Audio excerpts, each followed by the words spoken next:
Councillor Honeysett's number and I'll call him. Hold on, yeah, Councillor Honeysett, just a minute. Now I'm going to cut you off if I do that. Hold on, I'll get him to phone you, David. All right? Yeah, because my phone, to give you his number, I have to cut you off first. Yeah, okay. Yeah. Right, Is that what Paul? Is it Paul or David Muggs? Right, I'll just get him to phone you. Hold on. Can I remind you, members, that we are live on YouTube? Well, what do I do? I've got IT saying, can I give them the chairman's phone number? Do I just get on with the meeting, or what do I do? Just please progress the meeting. Right, thank you. That's it then. Right. Well, this meeting is right. Can I have apologies for absence, please? Are there any apologies? Just me to apologise for being on late. I had trouble getting in as well, but I'm doing it by my That's phone. fine. Chairman, Absolutely fine. Councillor Perfect, we have apologies Yeah. from Steve Brown. Yes, noted. Any more? No. Can None we have submitted to myself. Right. Can we have declarations of interest, please? Does anybody have any interests? I've got none, Chairman. For me. Chairman, I withdraw from the meeting for item, I think it's 11, as I've offered some advice to the applicant on that one. All right. That's fine. Right. And moving on then, can I confirm the minutes of the meeting held on the 18th of March 2021? Are you agreed? Agreed. Are accurate minutes? So be it. Are there any references from other committees? None, Chairman. Urgent items. There haven't been any urgent items. No, Chairman. I don't know if they can. That's fine. Items for consideration in public.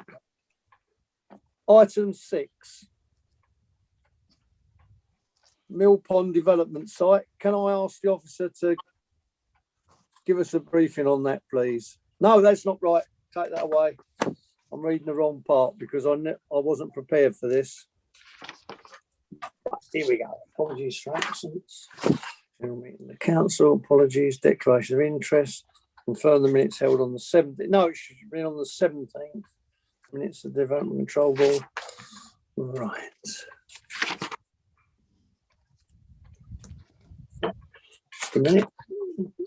Let me get to the bottom of this. What's going wrong here?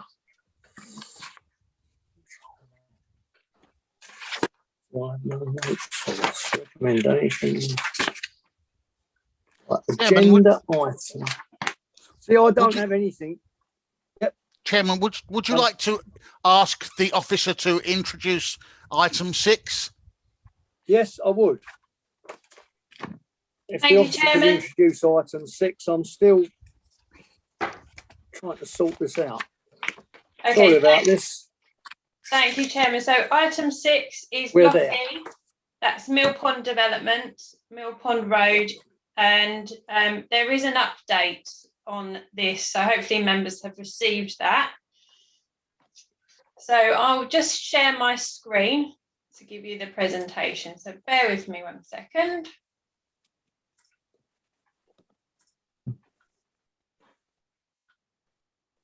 Okay. So hopefully you can see that okay.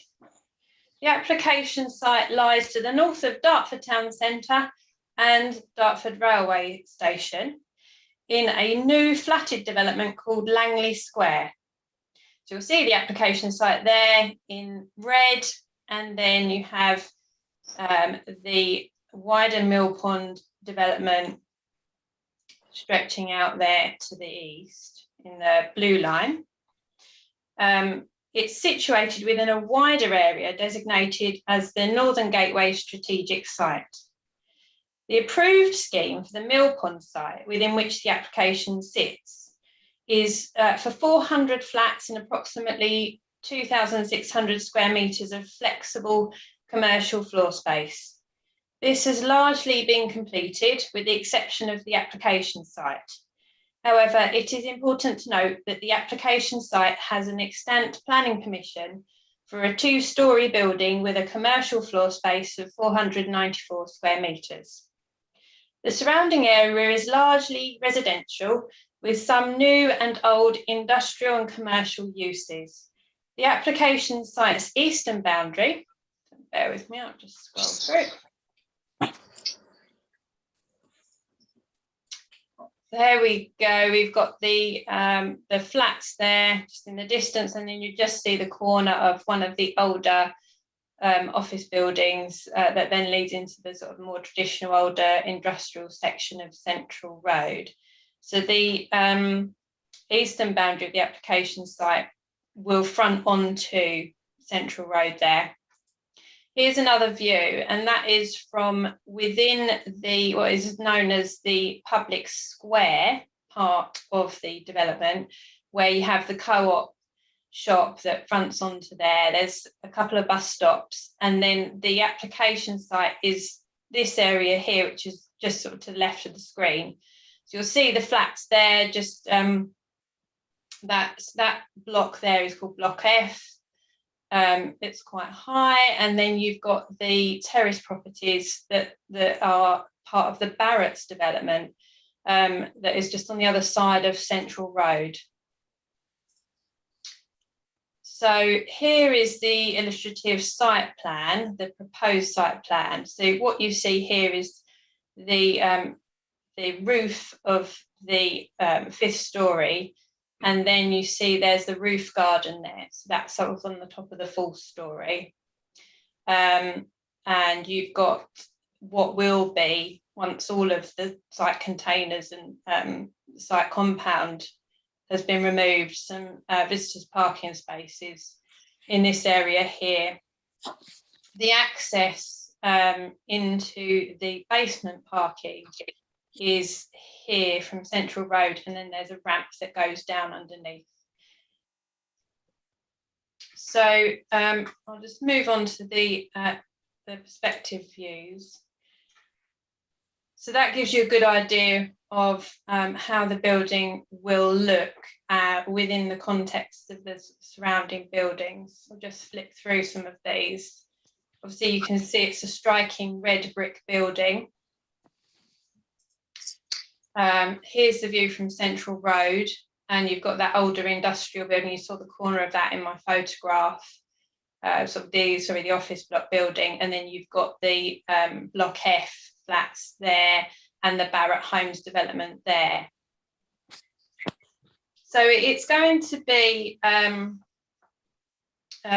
5 storey building containing 14 2-bedroom flats on the upper floors and a commercial, sort of flexible commercial community floor space on the ground floor, although that ground floor is just raised up above pavement level, but just under a metre. That's because of flood risk, and also just to make sure that the basement parking will fit in. It is distinctive red brick, as I say, with projecting balconies and vertical brick patterning on the upper floors. Each flat would have a balcony. I've mentioned as well, so I'll get the floor plans up. So here we go, we've got the 14 parking spaces in the basement level there with the access ramp coming down. So this is Central Road along here. And then you have the commercial floor space, which is on the ground floor, which is that slightly raised up. So you can see there's some steps there which lead from the public square. Yep, I'm in, I think. I think you will need to mute yourself. Yep. Okay, I'll carry on, but welcome to the chairman. Glad to see that you're here. Okay, so I've just flicked through because there's some other photos there. That just shows you a different view. They're looking more sort of in towards the public square. And here we go. There's one where you've got the Barrett Homes properties just to the right of the screen. So I'll go back so you can that's probably the best for you to leave it on for now. So in terms of the principle of the development, this has been assessed against the policies within the adopted local plan, as well as the Northern Gateway supplementary planning document. The proposal would provide a mixed-use development within a mixed-use area and in a highly sustainable location. It's not considered to be a housing windfall site, as policy CS3 identifies the application site and the wider strategic development area for housing, as well as commercial and community uses. The development would therefore be acceptable in principle. In terms of the design of the building and its impact on visual amenities, the report sets out how it would be acceptable in terms of its form, scale, and detailed design. The building would be of a high quality design that would act as a distinctive building within an area of mixed architecture. The active commercial and/or community use at the ground floor will ensure that there's a successful interaction with the public square within which it would sit. The development would include parking in the basement, providing one parking space per flat, and that would be in accordance with the parking standards SPD. Although no dedicated parking would be provided for the commercial or community space, it's important to note that there is an extant planning permission for a 2-storey commercial building at this site, which is almost double the amount of floor space, commercial floor space, than that proposed under the current application. The extant permission did not include any dedicated parking either. As such, this proposal would have less parking demand and/or impact on than the extant permission would have done. Also of note is that the public square has visitor parking spaces, and that this will be increased once the building site compound has been removed. Members will have noted in the update that the EA have withdrawn their objection to the proposal. They are now satisfied that sufficient evidence has been submitted to demonstrate that with suitably worded conditions, the flood risk to and from the development will be appropriately addressed. Matters such as the impacts on residential amenities, air quality, contaminated land, drainage and noise were all considered in detail in the report, and no significant or overriding harm has been found to suggest that this application should be refused, noting that mitigation measures would be secured in the suggested conditions.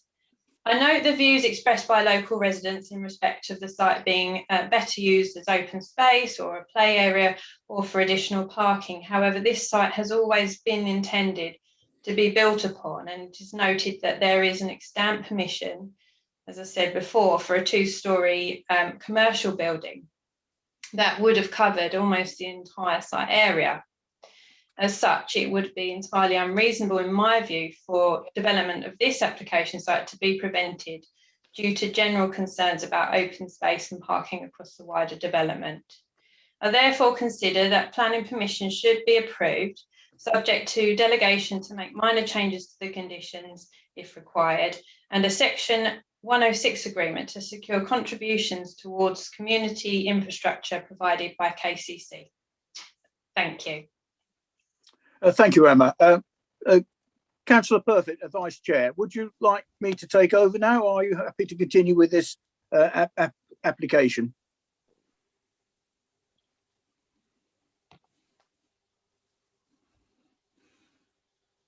Right, I can't have a response, so I'll take over if I may at this stage. Thank you, Emma. Members, we have two speakers registered to speak. Mr. Jack Riggs, the applicant, who wishes to speak in support of the officer's recommendation, and Mrs. Knight Mark, who wishes to speak against the application. You both have 3 minutes to address the board to give your views, after which the board members will have the opportunity to ask you questions for clarification or information, and after which you will then leave leave your mics on mute, as you can no longer take part in the debate. The committee secretary will give you a 10-second warning when your 3 minutes is up. So would Mrs. Mark like to address the board, please?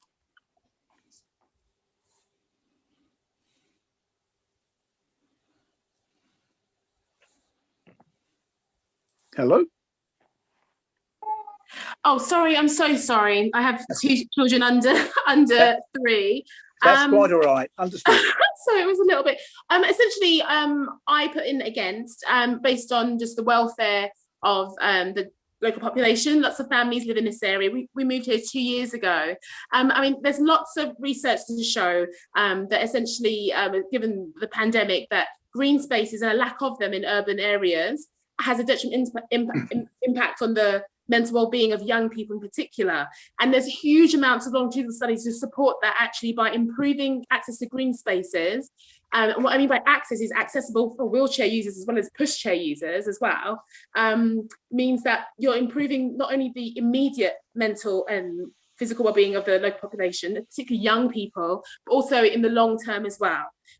Dartford is an area where there's low to moderate income, people have less opportunity to go on holiday, so improving the local area and having less pollution caused by long-term continuous building works would also be beneficial as well, and that's why I put in against. Thank you. Mr. Riggs, you wish to speak in support of the application. You have 3 minutes. Hello, I'm Jack Riggs, planner for Western Homes, the applicant. I'd like to thank board members for allowing me the opportunity to speak, and thank you, Terma, for introducing the scheme. The site forms part of our larger Langley Square development, which, with the exception of the Block E site, the development will shortly be fully completed. The buildings themselves are constructed, and we are now in the process of completing the landscaping and play space. Western Homes are proud of this award-winning scheme. Unfortunately, the consented 2-storey commercial building for this site is no longer viable to build, but Western Homes do not want to leave the Block E site as a fenced-off, vacant, undeveloped plot. Therefore, we've been considering alternative development proposals for the site, and that is why this application for a 5-storey building with an additional 14 homes and 275 square metres of commercial and community space has been made. We note a number of local residents have raised concerns on parking open space. Unfortunately, at the time of the application consultation period in January and the lead up to it, a large proportion of the new open space and play space was not yet completed, and with people required to stay at home during the lockdown. Understandably, local residents have been frustrated by this and objected to the application as a result. I am able to confirm there are still 6 more visitor parking spaces to be completed, and on my last site visit a couple of weeks ago, I could see the open space has since been well progressed, with play equipment arriving and being installed, and so appears to be on track for completion in the coming weeks. When the urban square is completed and the 6 additional visitor spaces are delivered, they will relieve the current parking issues. The proposed new homes will be served by their own dedicated self-contained parking within the basement, with additional trees and landscaping to be provided around the building to the benefit of visual amenity and biodiversity. The proposed building is considered to be high quality design and a landmark building by your planning and design officers. The officer report and consultee responses confirm the application proposals are in accordance with the adopted development plan and do not give rise to any adverse impacts on character, amenity, or the highway network from a planning perspective. Therefore, the proposed new homes and commercial community space in this sustainably located edge of town location, just a short walk from the train station town centre, should be approved. Thank you. Thank you. Members, do you have any questions you wish to put to the speakers for information or clarification? Councillor Madison, nice to see you, Councillor.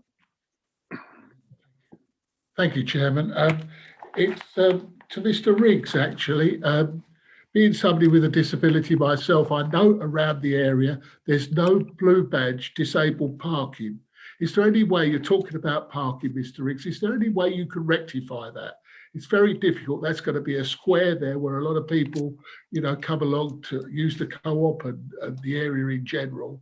And I just wondered if you had anything planned for people with a disability, which is a growing population in Dartford, especially as people get older. Thank you, Councillor Madsen. As you will know, the planning conditions include requirements for some of the units to meet M42 building regulation requirements, which obviously requires the homes to be adaptable easily for those in a wheelchair or other disabilities.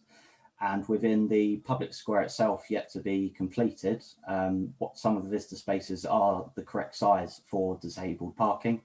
and disabled parking can be accommodated within the basement. Right. Could I continue just quickly, Chairman, with that? So could I take it from what you've said, Mr. Riggs, that there will be blue badge disabled parking on the square when it's completed? Yes. Thank you. Thank you. Get that minuted, please, Mr. Neil. Thank you. Any other member? Yes, Councillor Garden.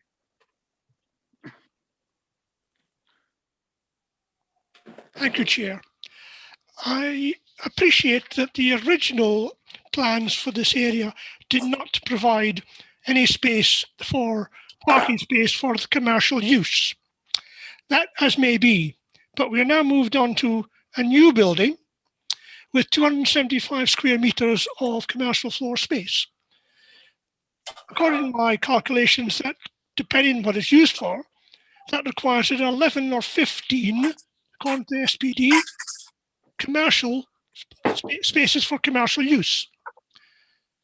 If we have got congestion already within the site, where are these new residents of this commercial area going to park their vehicles? It's okay. Oh, are you trying to get out? Can we have the mic on mute, please, whoever that noise is coming from? Thank you. Sorry, Mr. Riggs, can you respond to the councillor, please? Yes, Councillor Burrell, thank you for your question. All the parking spaces within the urban square have been consented to accommodate both visitors for the residential units across the site, as well as the commercial units. So, as I say, there's 6 more spaces to be delivered within the square to be utilised by both uses, visitors, and obviously 6 of those are yet to be delivered. So yes, there is parking pressure at the moment on a temporary basis, but with the scheme being delivered, the 6 additional spaces will become available, which will relieve the stress. And obviously those number of spaces were demonstrated in the original consent to be a satisfactory number of spaces to serve that use. A greater quantity of commercial space I would add from the consented scheme, and this obviously gives less. So our highway officers and the council's own highway officers are in agreement that this is a satisfactory amount of parking to serve this current scheme. Thank you. Any other member? I don't see you. Please just come in. I see no other member indicating. In that case, may I ask the 2 speakers now to go on to mute, as you can no longer take part in the debate. Members, it is now open for debate. Any member, please.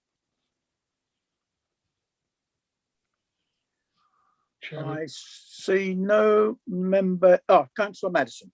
All I was going to say, Chairman, was I do sympathise with Mrs. Knight, was it, about the green space and open space on the development, but I'm sure that will be coming on board in the master plan overall. There was a reasonable amount of green space, and it is definitely after this pandemic, we know how valuable it is.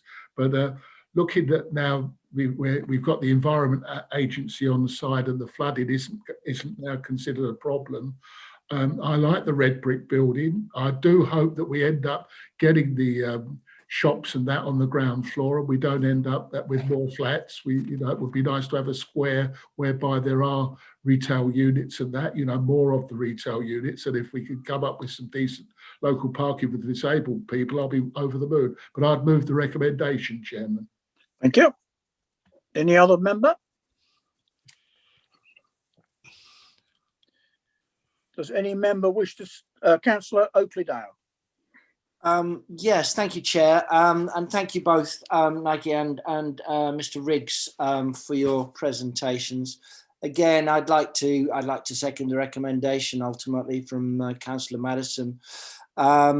Yeah, we need as much green space as we can, but ultimately this was never really designated as green space, is my understanding, in the past. My sympathies are certainly with the residents there, certainly young families, and also my sympathies are obviously with disabled access as well. This development does seem to satisfy most of those requirements. So I'm seconding Councillor Madison's suggestion. Thank you. Members, I do have therefore a proposal on the table that the officer's recommendation, together with the additional conditions as contained in the update, should be approved. It is now open for debate. Does any member wish to debate that proposal? I see no such member indicating. Therefore, I put to you that the application shall be approved in accordance with the officer's recommendation and conditions as contained in the update. We need to take a vote by roll call. Just for transparency, I will ask the solicitor, as I missed part of the officer's introduction, can I take part in the vote or should I abstain?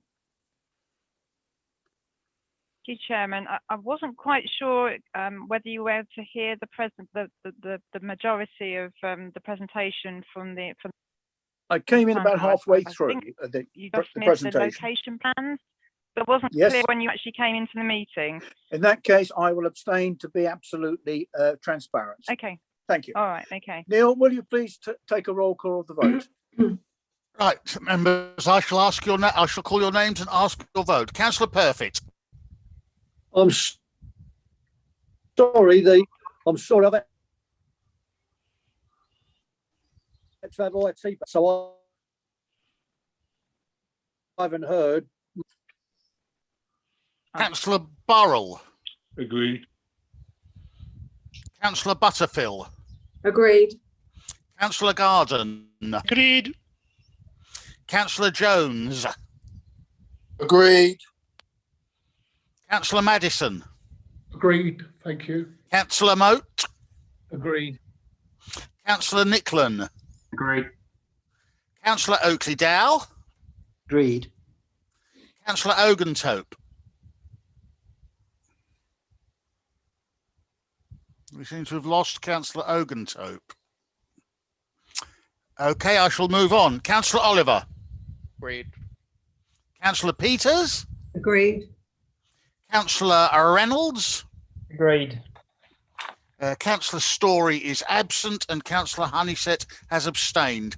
Okay, Chairman, that gives you 1, 2, 3, 4, 5, 6, 7, 8, 9, 10, 11 votes in favour and 2 enforced abstentions. The movement is carried. The application is so approved. Thank you, members, and thank you to the speakers. May I then at this stage apologise for my lateness in getting in. I had some IT problems, but they've now resolved. And I thank the Vice Chair for being able to get in and start the meeting. Thank you, Councillor Perfect. We now move on. Before you go on, Chairman. Yep. I should draw your problems. You would what?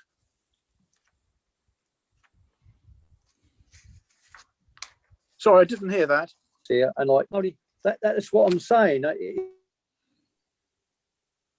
Yeah, you're obviously still It's having not problems. working properly. No, okay. So you're having very small amounts of it. fine. I see Phil Blake, our IT specialist, is listening in. Perhaps he can help you resolve that. No, he's tried his best. Yeah. He has the only thing I must tell you and other members, Chairman, that he knows. Okay, Councillor, what I must just make it clear for all those attending this meeting, if you cannot take part fully in the debate, as you saw that I did, you must abstain from the vote because you must hear all the arguments and the whole discussion. So if you are in a position that you have to leave the meeting and cannot hear everything that's going on, please declare and abstain yourself from the vote when we come to it. We'll now move on to agenda item 7, which is the Heathside Nursery, Leighton Cross. Again, we have 2 speakers, Mr. Matthew Woods, who wishes to support the proposal, the officer's recommendation, and Mrs. Vassalo, if I pronounce that correctly, if not, I apologise, who wishes to speak against. Once after the officer's done the introduction, I will come to you and ask you to make your presentations. Jane, I think this is you, please. Yes, it is. Thank you. Let me try and share my screen.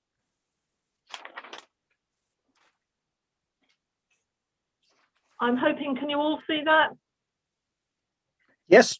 It's a lovely Good. shade of violet. If it's not very clear, then Steve is on standby. I'm also having some technical issues here.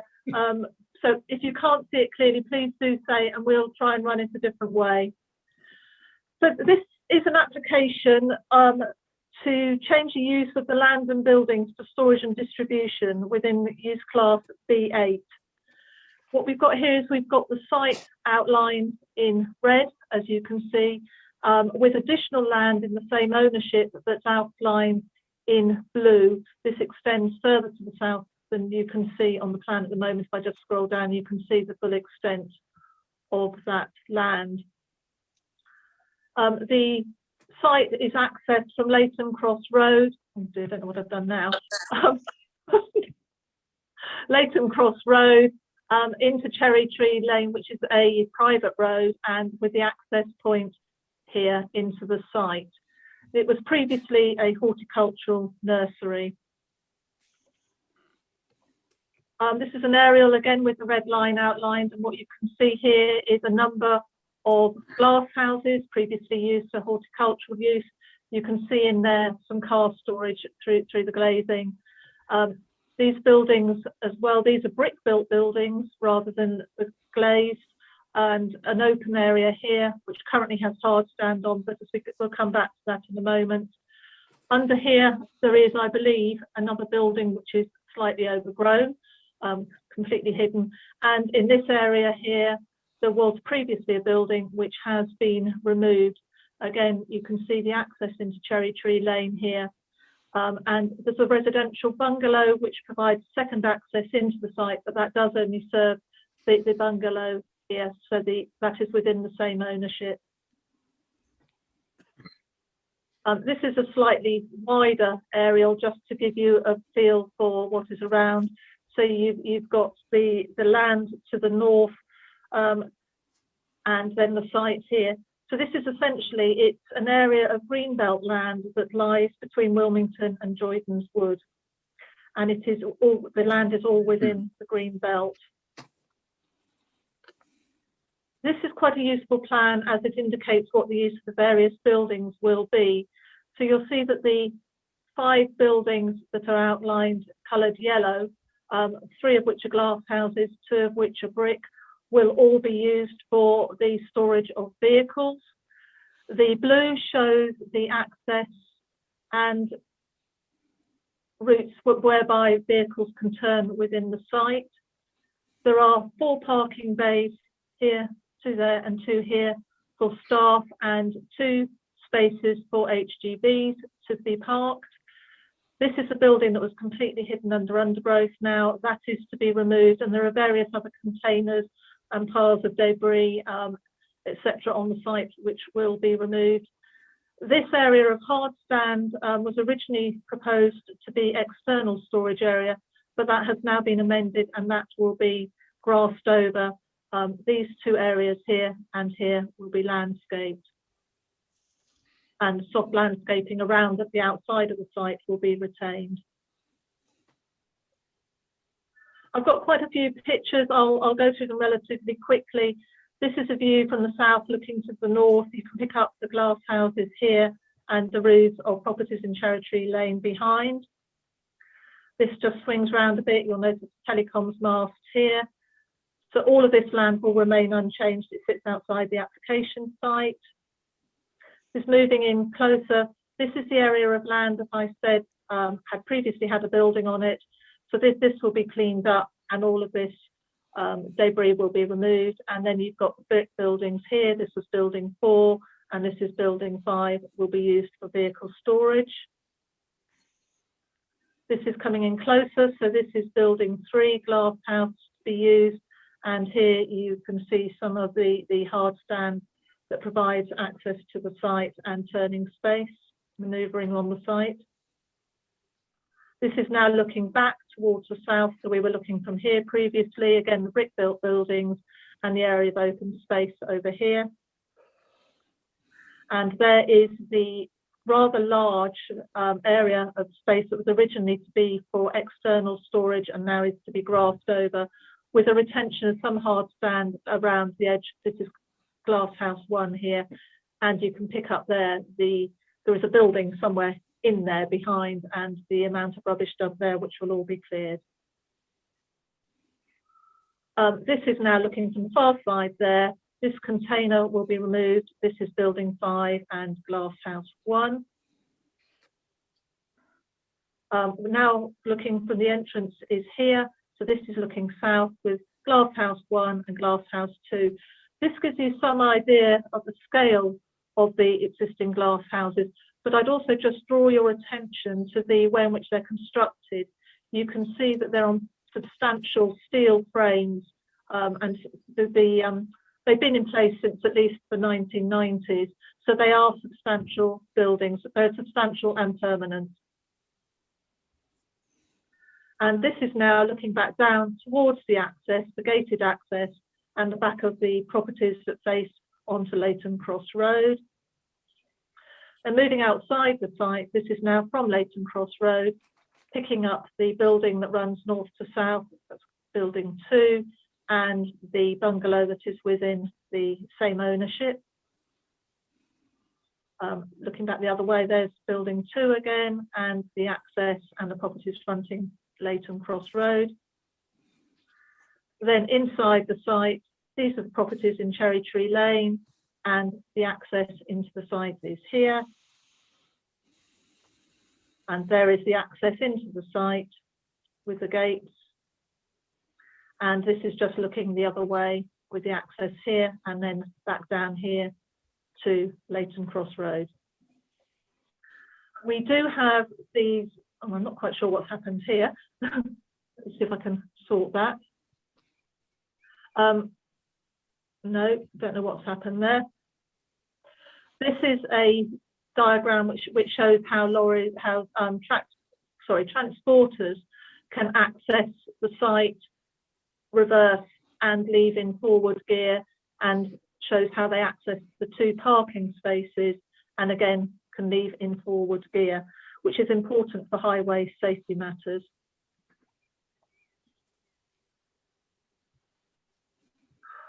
No idea what's happened here. I will leave it on this plan because I think that is quite helpful.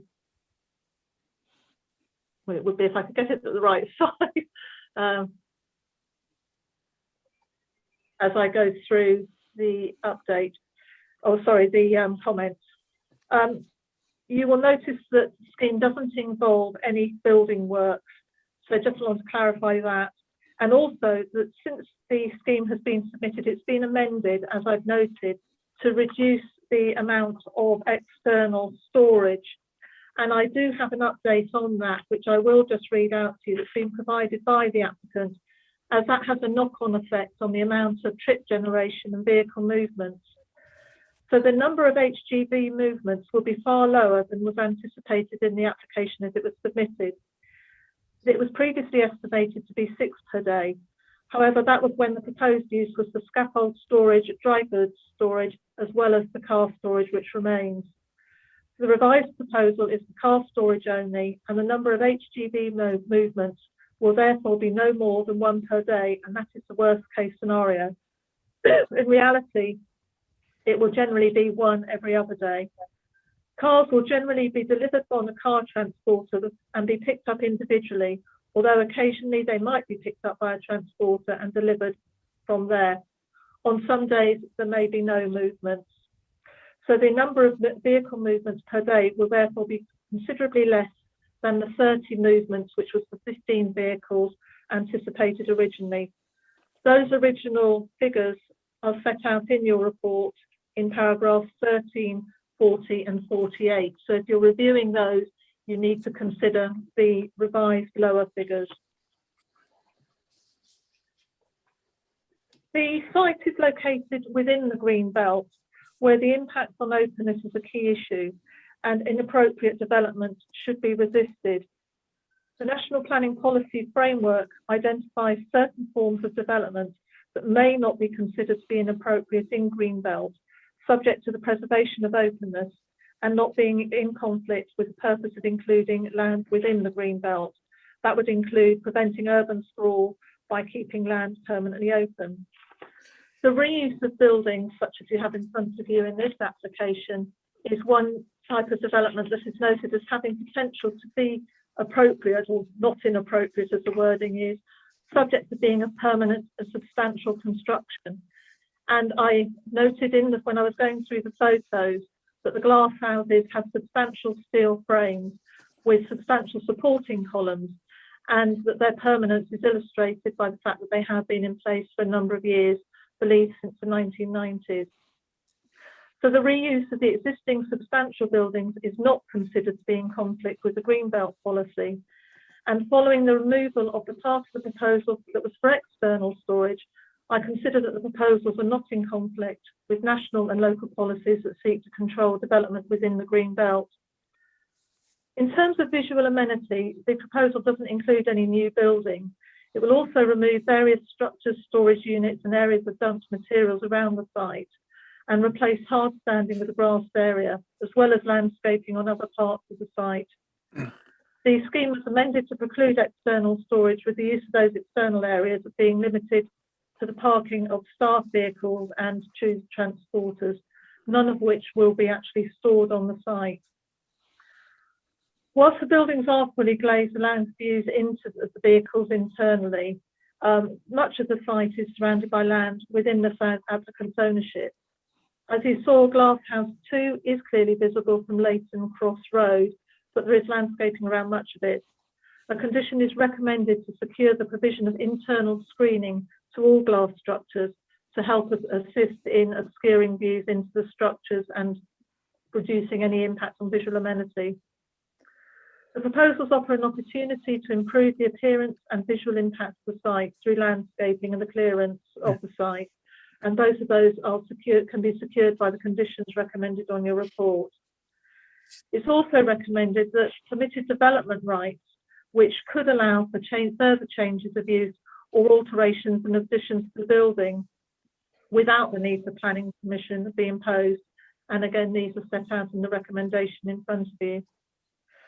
As there are no new buildings and no external storage area, I consider it reasonable to conclude that there will be no harmful impact on residential outlook or privacy.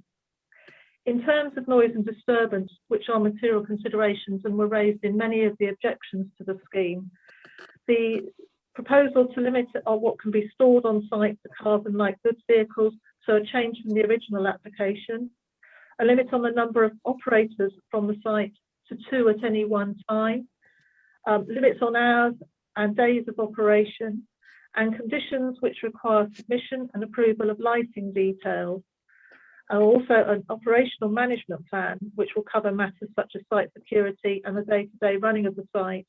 HG movements on and to the site will ensure that residential amenity is protected. In terms of highway safety, the proposal has been revised by the 4 parking spaces to the 4 staff proposed, as well as the 2 transport parking spaces. As shown on the plan, the transporters can leave and enter the site in a forward gear, which has been found to be acceptable by Kent County Council Highways and will ensure that deliveries to and from the site will not result in any highway safety issues. The level of parking is considered to be acceptable. I've run through the changes to the traffic generation that is set out in your report. Despite that, the Kent County Council had no issue with the amount of trip generation that was set out in the original application, and therefore I find that the reduced amount will also be acceptable. I also think it's worth noting that the number of movements per day, even at the higher level, would be similar to those that could be expected from a large horticultural business, such as that that's operated lawfully from the site and that operated with no planning controls.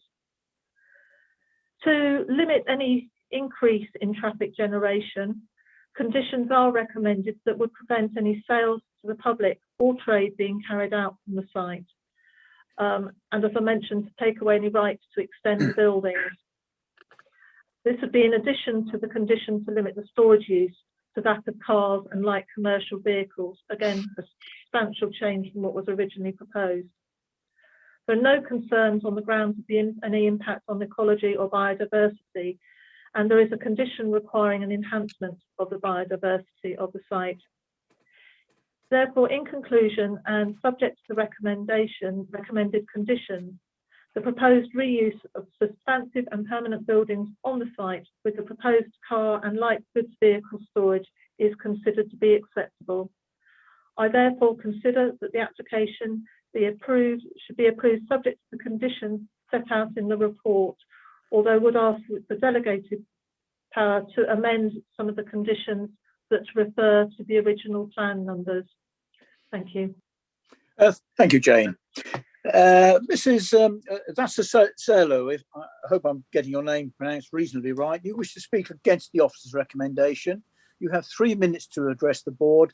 The committee secretary will advise you when there's 10 seconds left to wind up your presentation. All yours. Thank you very much, Mr. Chairman. My family and I have lived next door to the nursery for 36 years. Cherry Tree Lane was privately built 26 years ago to provide a safe access to the houses here. The residents jointly own and maintain the entire lane. Off-road parking for 8 cottages on Leighton Cross Road was also provided, and an easement granted over the lane to them and the owners of the nursery, which was a family-owned and business and supplied their one flower shop in Dartford. We have never had any issues with their lawful use of the access. The site was sold in November 2018.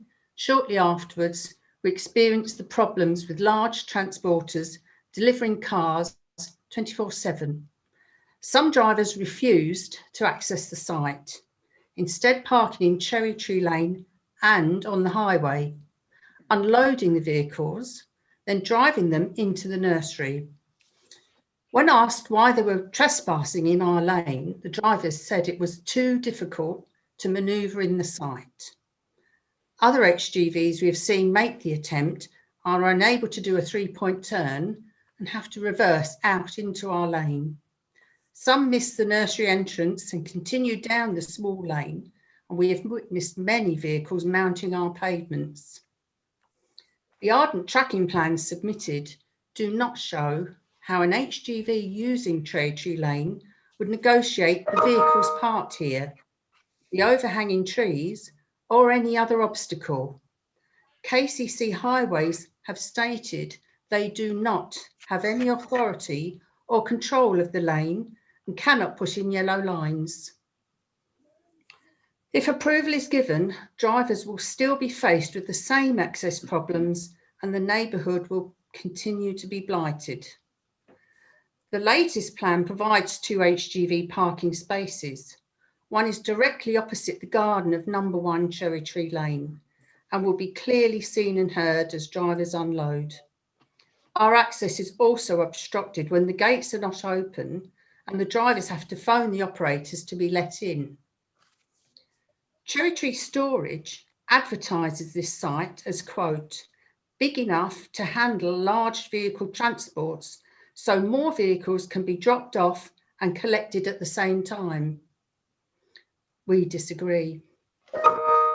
Only a new fit-for-purpose dedicated access road to the south. Speaker, 10 seconds. To the south of the site would facilitate these enormous transporters, could possibly help alleviate the detrimental effect on the amenities of local residents. We respectfully ask members that this application is refused. Thank you. Very good timing, and thank you very much indeed. Very clear. Mr. Wood, you wish to speak in support of the officer's recommendation. You have the same 3 minutes. Thank you very much, and good evening to members. Since the original submission of this planning application in April 2020, the applicant has remained committed to working positively and collaboratively with officers to agree a suitable scale of storage reuse for the existing permanent buildings on the site. This has included some downscaling of proposed operations with significant compromise made by the applicant set out within Officers Committee report. Given the nature of these proposals to reuse existing permanent and substantial buildings, considered that such proposals would constitute appropriate development in the Greenbelt with reference to the relevant provisions of the adopted local development plan and paragraph 146 subparagraph B of the NPPF. This includes the conclusion that such proposals would preserve greenbelt openness and would not conflict with the purposes of including land within it. The applicant confirms their agreement with officers' conclusions in this respect, as again set out within the committee report.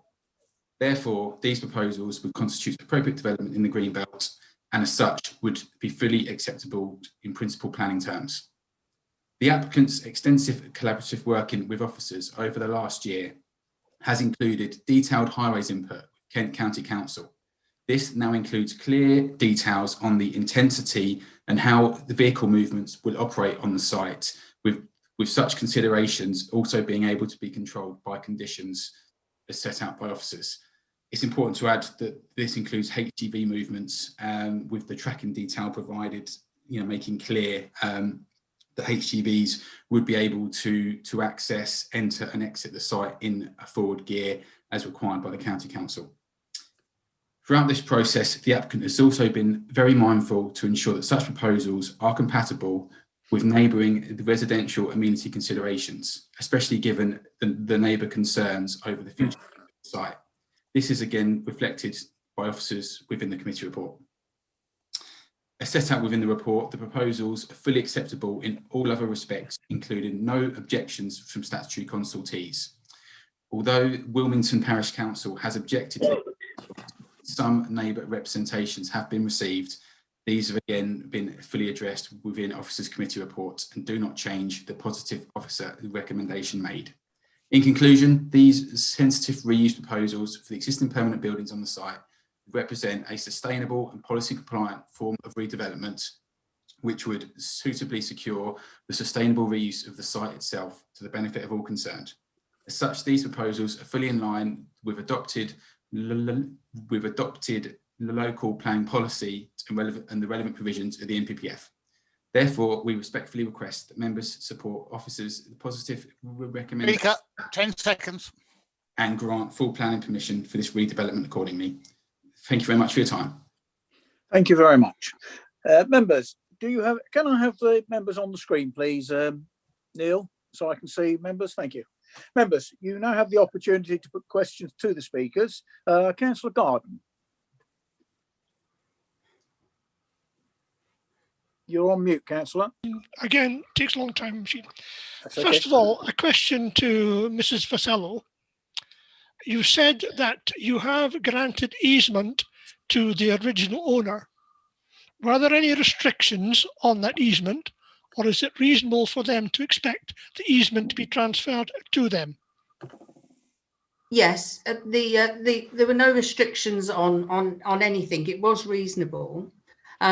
We've spoken to solicitors, and the massive increase in traffic would countenance, a cessation of the easement possibly. And are these new owners got any responsibility for maintenance of the road? No, nobody has ever paid us anything towards the road, offered to pay. We've had trees broken, pavements broken. You've also mentioned that KCC have no authority on the lane, which we agree with, but you did express a concern that vehicles might stop on Leighton Cross Road. If you have that, we've got video of them. Yes, I've got video of them unloading the 12. Sorry. I hear what you're saying on that. KCC and DBC do have authority over that. If that is an ongoing issue, I can assure you that a traffic regulation order could be put in place for that part of the road to prevent stopping of HGVs.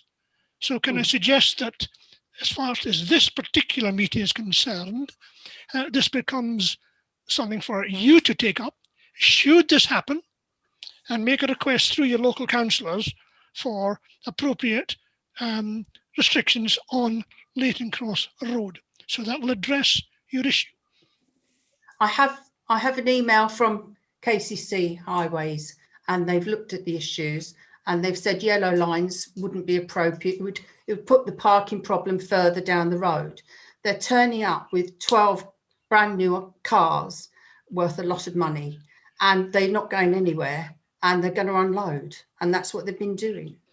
With respect to, I think you mentioned on Cherry Tree Lane, not on Leighton Cross. Both. video of them on Cherry Lane and unloading in Leighton Cross Road.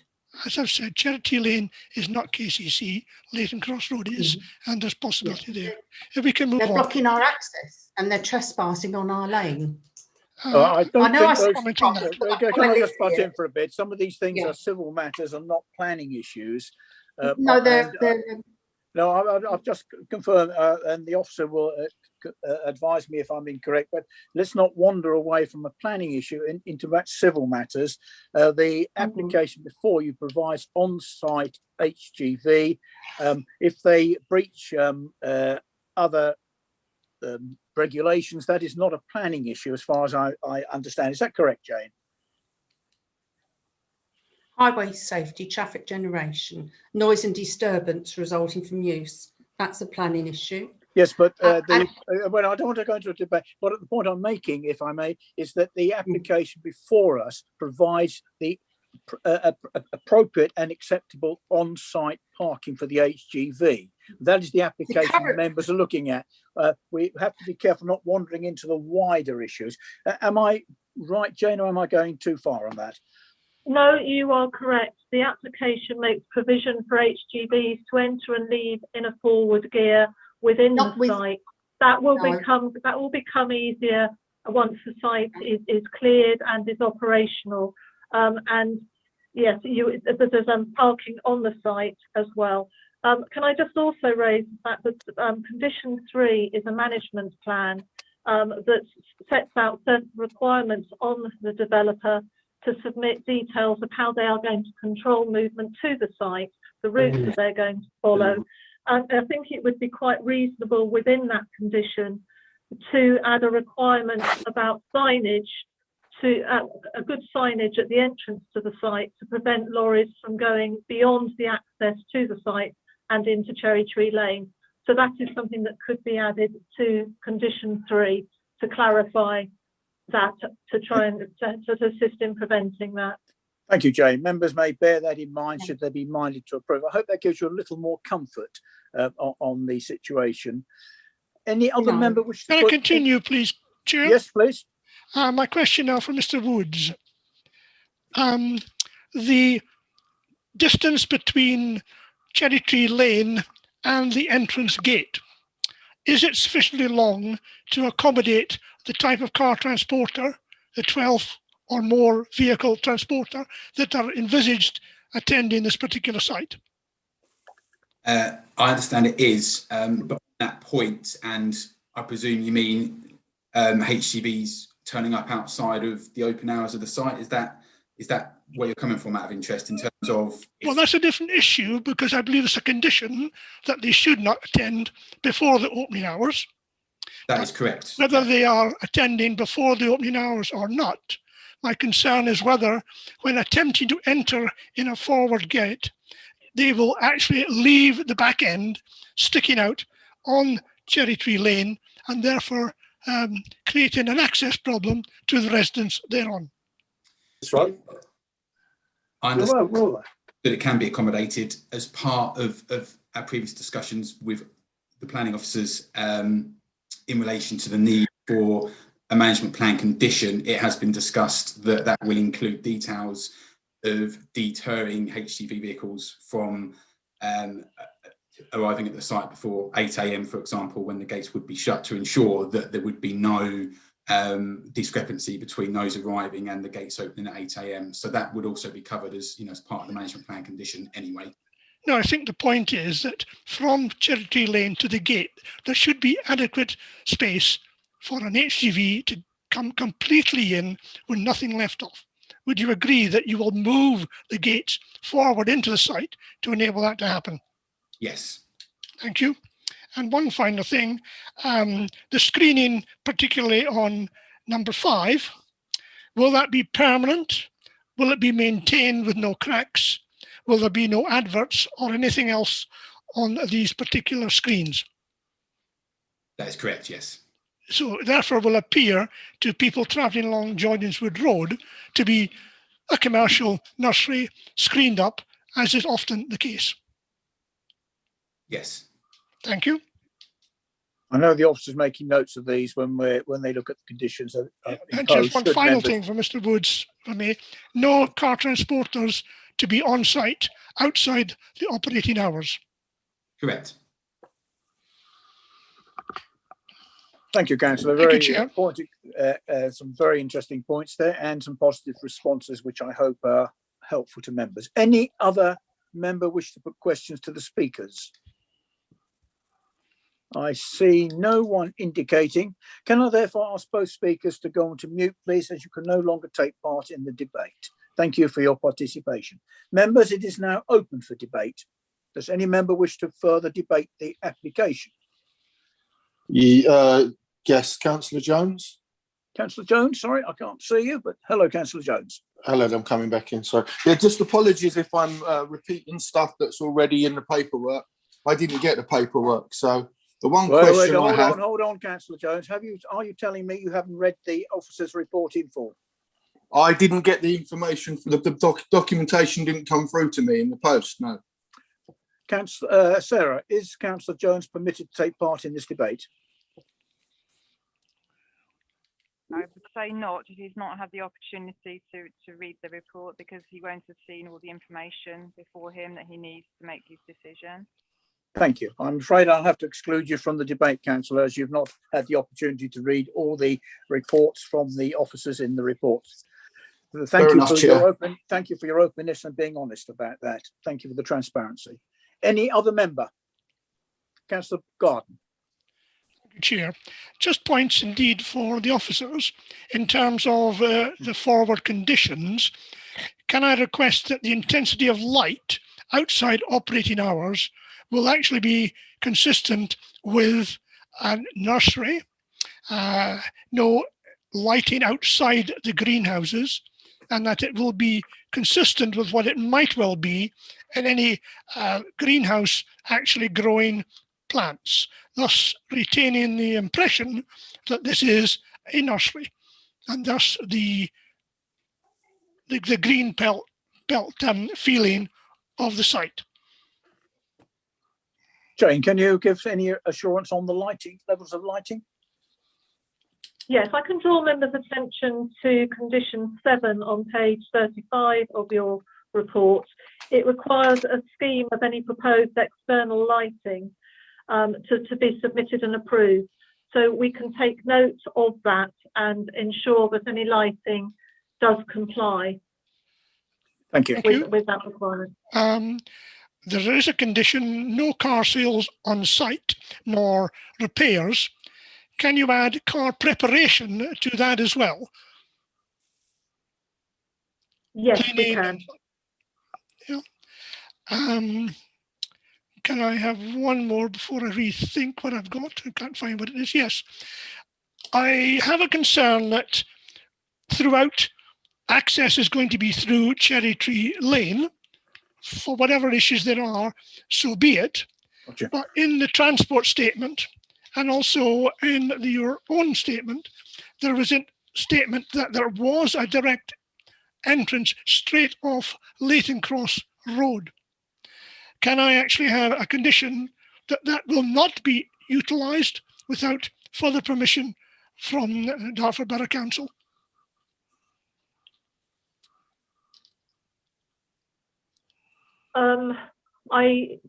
There is another access that serves the bungalow that does not extend into the site itself. So if that was to happen, then they would need a separate permission to extend that or to alter the route of that into the site.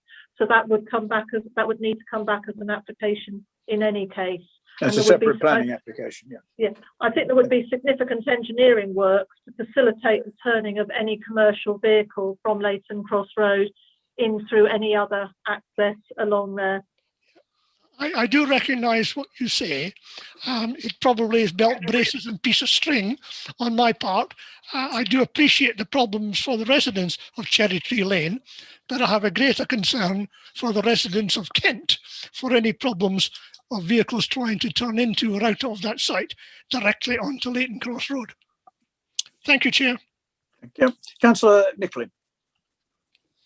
Thank you, Chair. It was just a point of clarification, if I may, because Councillor Gardner was just articulating his points there, and he mentioned that he was looking to put a condition on including the preparation of vehicles on the site. But isn't the term preparation subjective? So how does that go about being defined? Is it Councillor Gardner's perspective of preparation might be somewhat different to the officers or indeed other members? So if that's going to be a condition, surely doesn't that need to be defined? Thank you, Chair. Can I ask the officer to respond?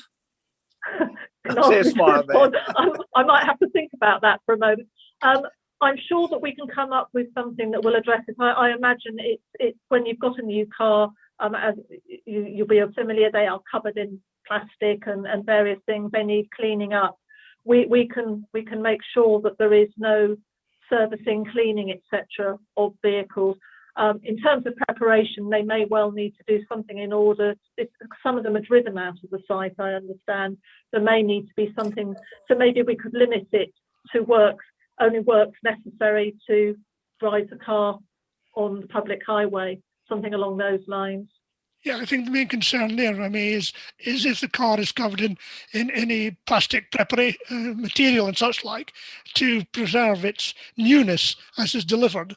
My concern there in preparation would be the work needed to take that off and all the plastic piling up before it could actually be removed. So there's a risk of something happening to the vehicles which would create some nuisance, an issue.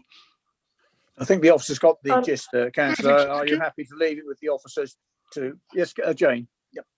Yeah, I would just say on that part of the management plan is how they are going to deal with refuse. So if there were to be any need to strip anything off, we will make sure that there are, for example, recycling bins to accommodate that, and we will have a scheme which tells us how commercial waste is going to be removed from the site. Thank you. Thank you. I think we can pick that up. Any other member? I see no member. Yes, Councillor Madison. Chairman, it's just a thought, and it may not be a planning matter, but it would be a nice contribution to the community. But is there any way that there could be some help from the applicant with this new business that he's got up and running to help maintaining the residents' roadway, which they've laid down, and there is an effect of his vehicles running across their highway, and I wonder if some accommodation could be made to help if we are mindful to grant the application. Yeah, I'm not sure that can be a planning condition, but Jane will advise me. But no doubt the applicant has heard and will take that on board. Jane, do you wish to comment? There would be no grounds to require that as part of the planning application. Yeah. So we could ask the applicant to take on board the concern raised by both the resident and the member. Any other member? Thank you, Chairman. In that case, I have no other members wishing to speak or proposal. I therefore put to you that the application shall be approved in accordance with the officer's recommendations and the amendments to the conditions as discussed, which I know the officer has made a note of. Unless you wish the officer to go through them, I think we're all aware of what those conditions or amendments were. Are you so happy to support that proposal? Can I ask Neil to take the vote? Councillor Jones, I must ask you to be excluded from the vote. All right, Councillor. Right, Councillor Perfect. I think he's still having trouble. Okay. Councillor Burrell. Agreed. Councillor Butterfield. Agreed. Councillor Garden. Agreed. Councillor For the Madison. application. Agreed. Councillor Moat. Agreed.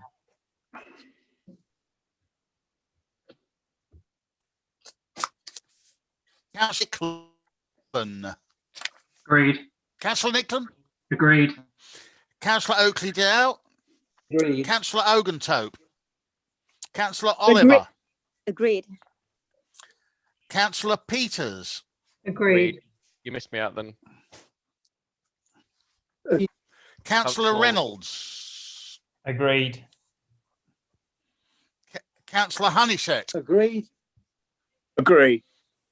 Right, that's Anybody a here, unanimous. Yep. With Yes, Councillor Chairman, that's- Jones being abstaining Hello? himself from the vote. Yes. Thank you. That is so agreed, and the officer will agreed. Amend those Hello? conditions as we asked. Thank you. Councillor We'll now move- Perfect. Is that you? Yes, agree.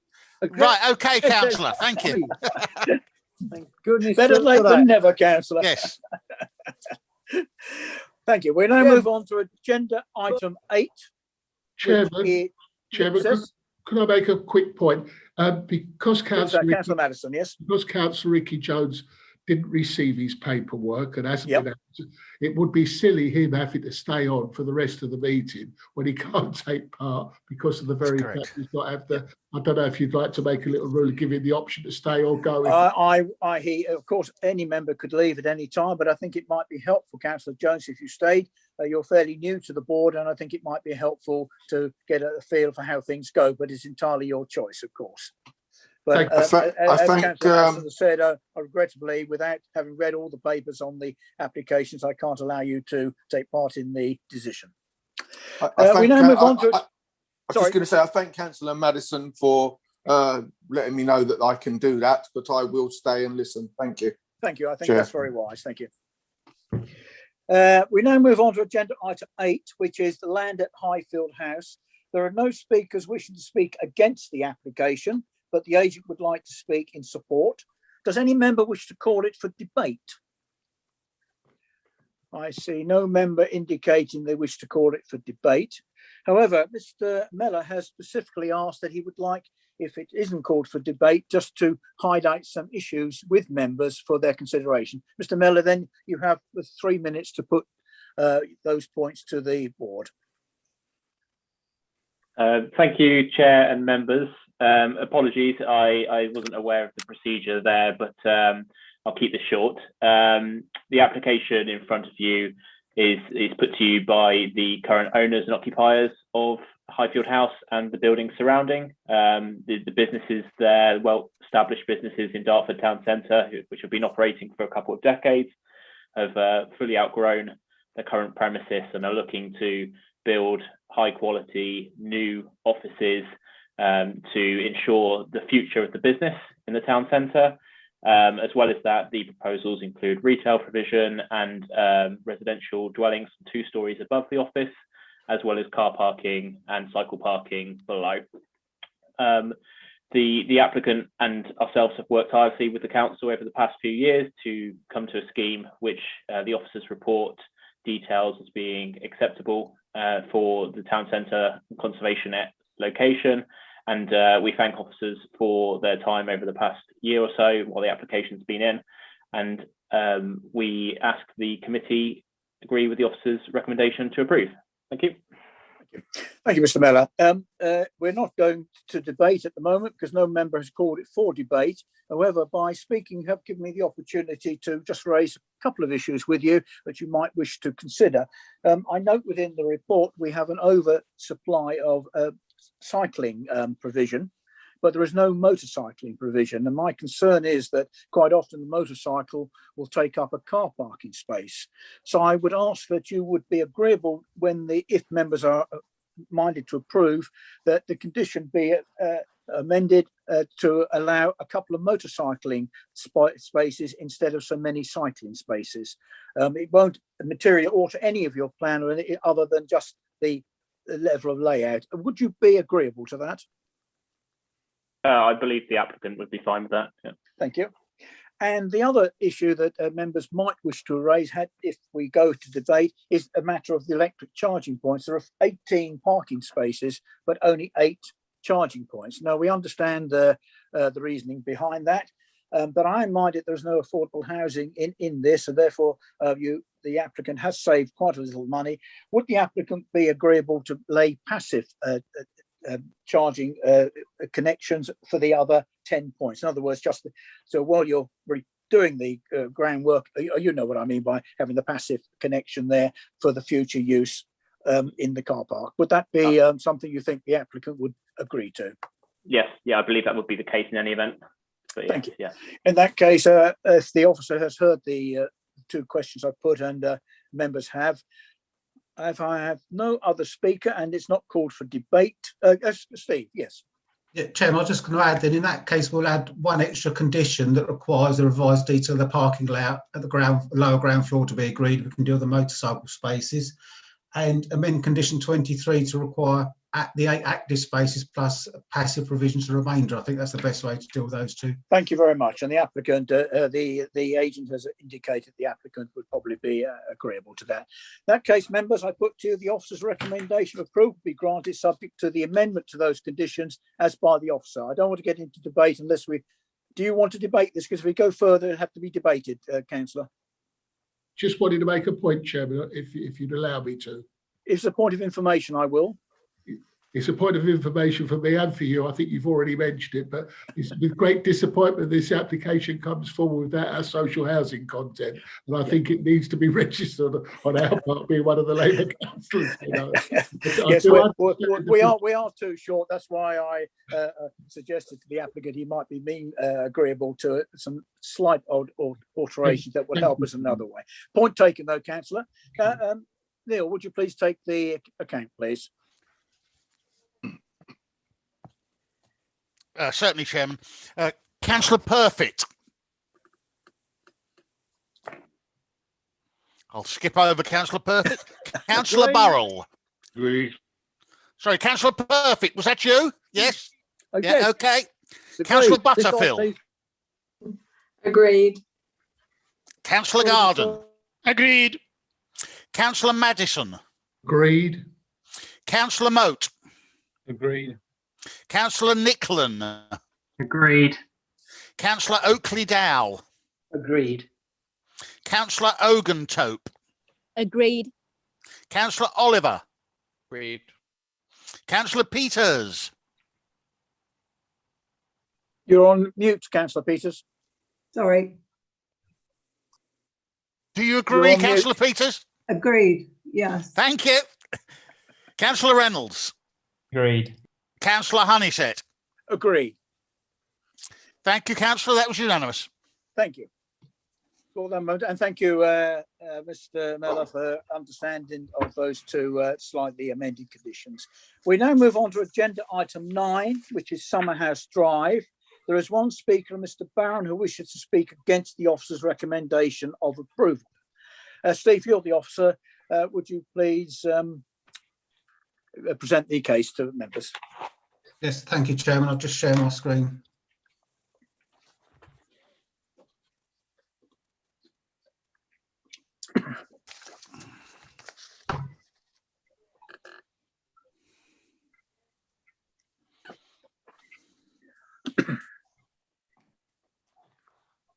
Okay, can everybody see that? I can. There should be a site plan on the screen.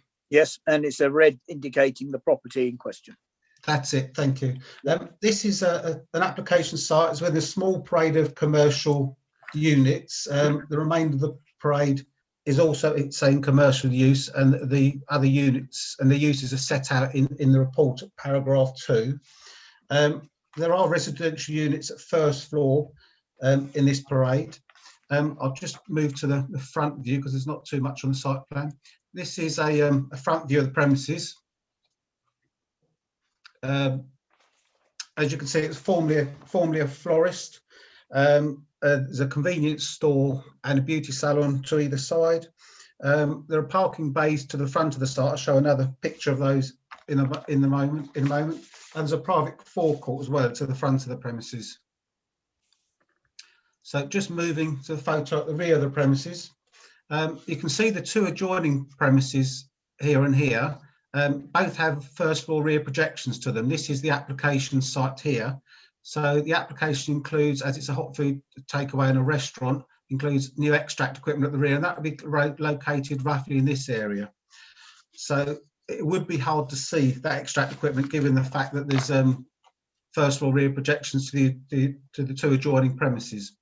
So just going down to the floor plan, I need to zoom in. There's something wrong with the presentation. It's not letting me zoom in and out properly today. I don't know if that's part of the same IT issue, but it's a.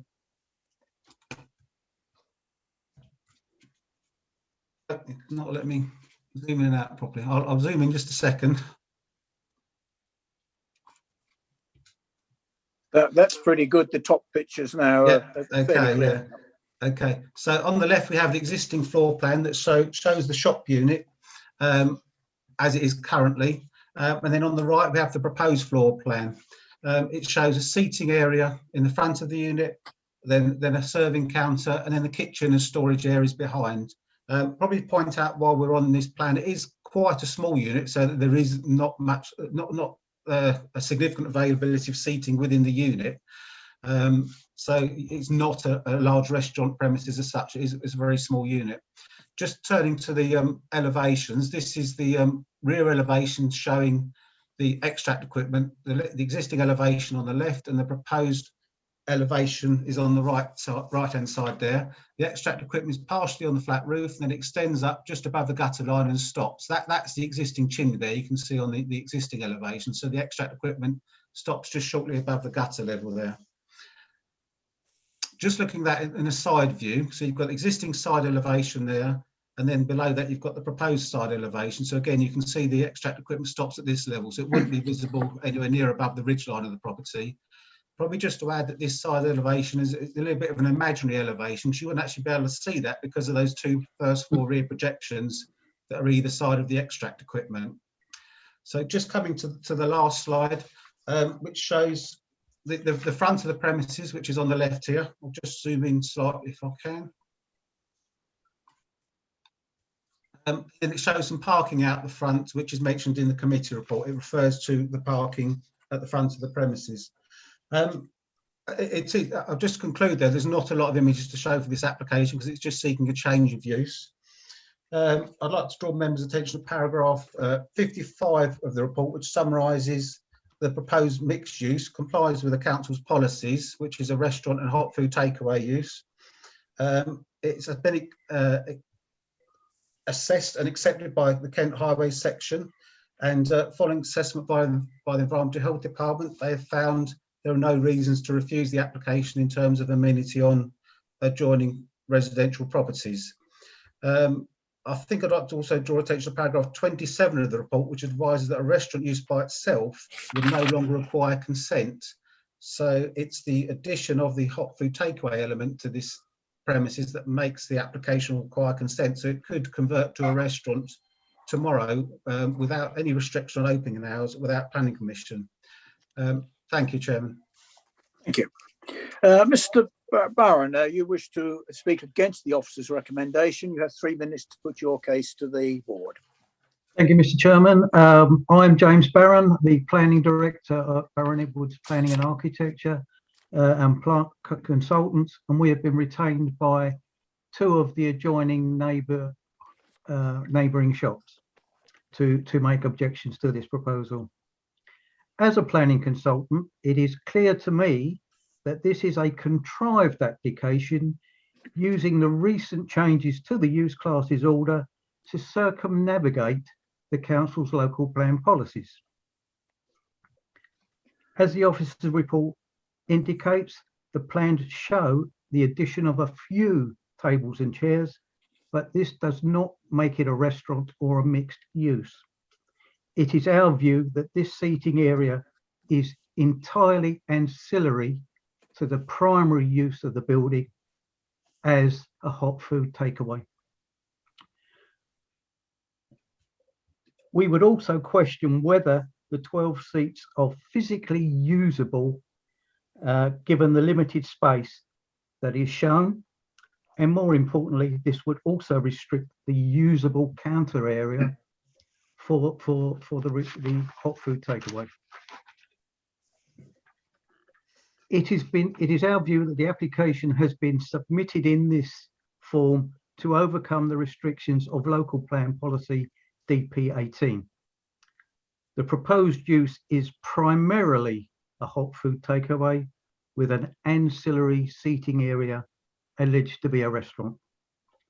Rather than a mixed use, as a hot food takeaway already exists in the neighbourhood centre, the proposal would clearly be contrary to policy DP18. Although a condition is recommended to ensure that the seating area is retained, this would still be ancillary to the primary use. It is our view that a small number of seats would not constitute a restaurant to be considered on equal footing for the hot food takeaway. The proposed use will undoubtedly result in additional traffic being drawn to the property, and which already suffers from on-street parking problems. The on-street parking bays in front of the shops struggle to cater for the existing shops and are more often than not used by local residents rather than shop users. The application confirms that no additional parking will be provided and the forecourt area is clearly... 10 seconds. Oh, okay. The officer report makes reference to the servicing at the access of the rear, but I am advised that this is a private access. Turning to the representations made, the immediate neighbours are objecting. Must ask you to close down now, please, Mr. Barron. You've had, good 3 Okay, minutes. Thank you. I've not been able to put across entirely what I want to say, other than No, members will have the opportunity to put questions to you, which may give you the opportunity to come in. Okay, Must keep to our protocol.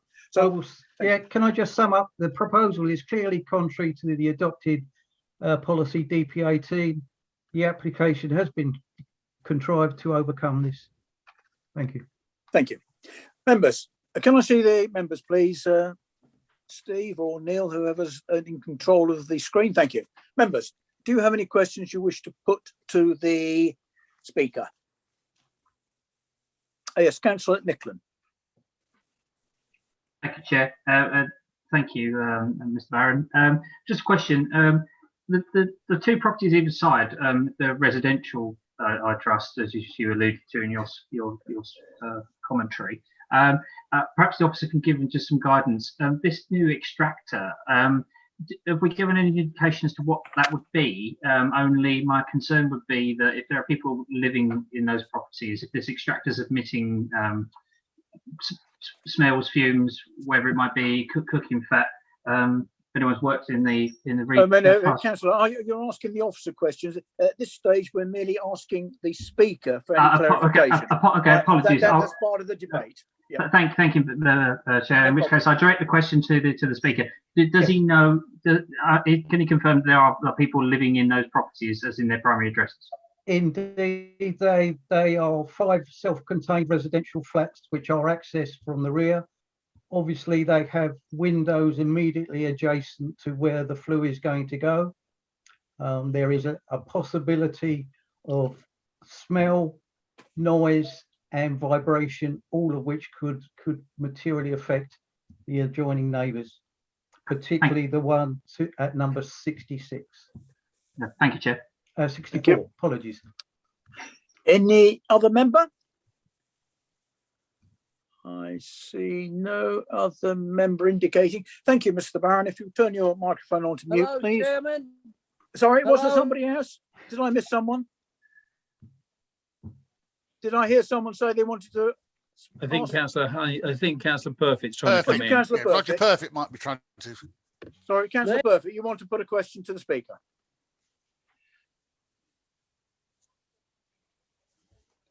Gone. I'm afraid, Councillor, we can't hear you, so I'll have to move on. In that case, you put your speaker on to mute, please, Mr. Barron. Members, it is now open for debate. Does any member wish to raise any questions? Councillor Garden. Councillor Garden?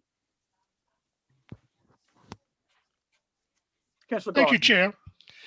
Chair. Chair, I have a considerable number of issues with this application. Yes. And with your permission, will you agree that I can raise them all in one submission? Well, let's see how you get on. Yes, if you can try and keep them bunched, that would be helpful. Well, thank you, Chair. Members will note that some near 40 objections have been received from nearby residents, all with concern about odours, traffic, parking, duplicate, even triplicate fast food provision in a parade of only 5 shops, and possibly antisocial behaviour, all of which are material detrimental effects that DP19 requires to be absent when assessing the suitability of food and drink establishments. Of the 18 agreeing, all were received very early in the application, appearing to be gut feelings before the bulk of the considered objections were posted on site. I think we should note that 50% of them originate some distance from the site, including some from Bexley, despite para 16 of the report indicating that they're all local residents. I'm not sure that sufficient weighting has been given to the considered and detailed objections from local residents. Presumably the need to address the avoid the massing of the environmental aspects on adjacent premises is why DP19 states that approval for adjacent establishments will not normally be permitted. While this application is separated from an existing established by one other shop, hence strictly not adjacent as said in DP19, this actually increases the detrimental effects. There's now a double whammy on the intermediate shop and the above residential accommodation. Odours, noise and disturbance on both sites. And so now we have 4 residents taking the problems of this particular application, exactly what DP19 wishes to avoid. Get on to parking. According to the parking SPD, this application, being a restaurant, should now provide some 7 or 8 parking spaces based upon the square footage. Now, the adjoining carriageway is relatively narrow. It includes 2 bus stops opposite each other. It has built out curbs due to the need for traffic calming in this area, thus effectively limiting the amount of simultaneous two-way traffic flow, especially at the evening peak, when it's likely the shop will be at its business. Para 3, and indeed the officer's statement, indicates there's dedicated parking bay adjacent to the shops. This is not the case. A previous proposal to establish a parking TRO in this area was rejected by KCC, normally for the use of residents of the above flats. So this area is normally fully occupied by the residents in the evening, when KCC have said that that is when the majority of the associated parking can be expected. Consequently, extending the area of disturbed traffic flow way beyond the immediate neighbourhood. In fact, 6 o'clock last night, there were no parking spaces anywhere near the site, and traffic was blocking up both north and south. Although condition 3 requires an odour and noise control system to be approved, residents have concerned about how such control can be monitored effectively with 2 adjacent takeaways. Who is the guilty party? Also, the fact that this site is within a tunnel of mature trees, which causes any odour to hang around rather than be blown away by natural wind. And as we've said, there are residential premises either side of it. Considering the likely contents of the commercial waste bins and the proximity to the recreation area of the flat residents, they have expressed concern that they are not to be fully enclosed, nor has a collection scheme for the food waste been specified. Finally, in early communications I had with the case officer, indication was that should permission be granted, outside seating facilities would not be permitted. I do not see such a condition, unless I'm mistaken, within this particular application. So in summary, I believe that the many material detrimental effects on the residential immediate neighbours far outweighs any benefit that a third takeaway would provide to this area. That's my voice going as well, Chairman, but thank you. Thank you, Councillor Gardner.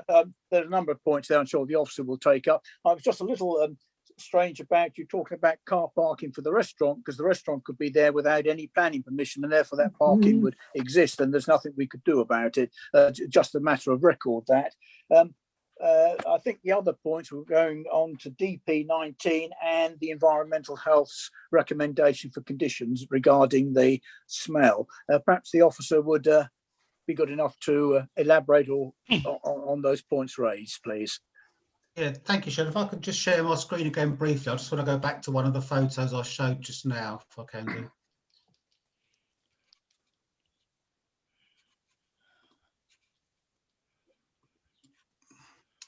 Okay, so just want to go back, zoom out to the photo I showed of the rear of the premises.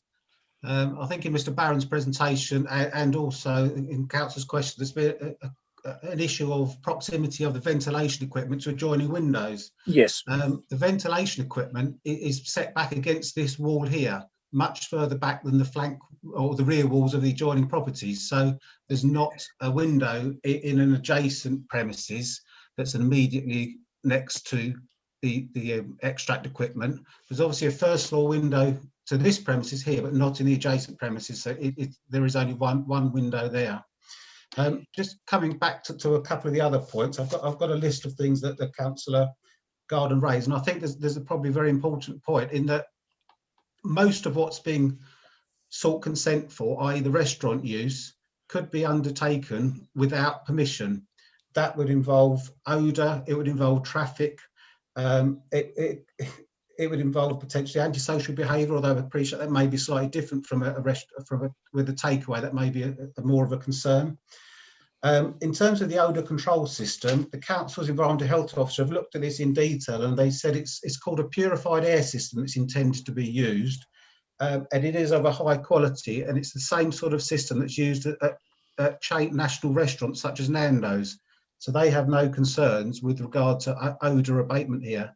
Most of the issues with regard to odour from premises come from a lack of maintenance rather than the poor quality of the system.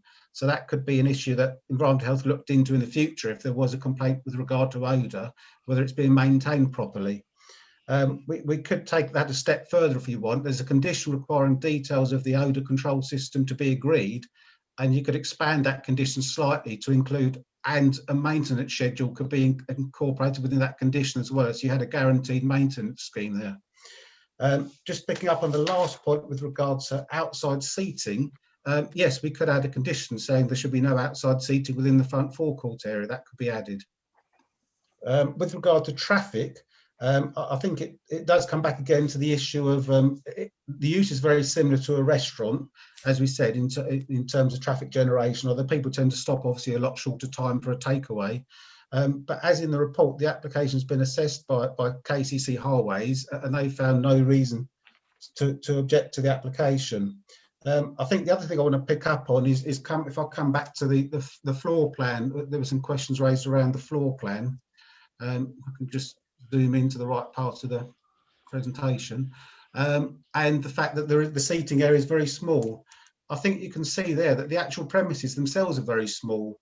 So even if it were entirely a restaurant, you would probably not get hardly any more seating in the premises than there's proposed as part of this application. So I can understand the concern that the takeaway may be the main part of it, but there is a condition requiring that the seating to be retained. From a planning point of view, that's as far as we can go. I think we can't make people sit in the seats. We can make the seats be provided, or the seating area be provided. I think I've picked up most things, but please come back if there's anything else. Can I ask just for confirmation about DP 19? I think both the speaker and the councillor said that we were in, the application was in breach of DP 19. I think it was. Yeah, sorry, I missed that off my list. Thank you, Chairman. In DP 19, there's a reference to permission will not normally be given for an A5 unit adjacent to an existing or permitted A5 unit. In this case, there is another A5 unit, it's a few doors away, but the term in that policy adjacent means immediately adjacent. It doesn't mean within the same parade. If the policy was meant to say within the same parade, then it would be worded differently.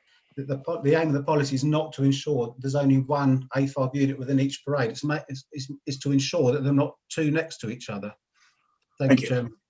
Can I have the members back on the screen, please? Yeah, thank you.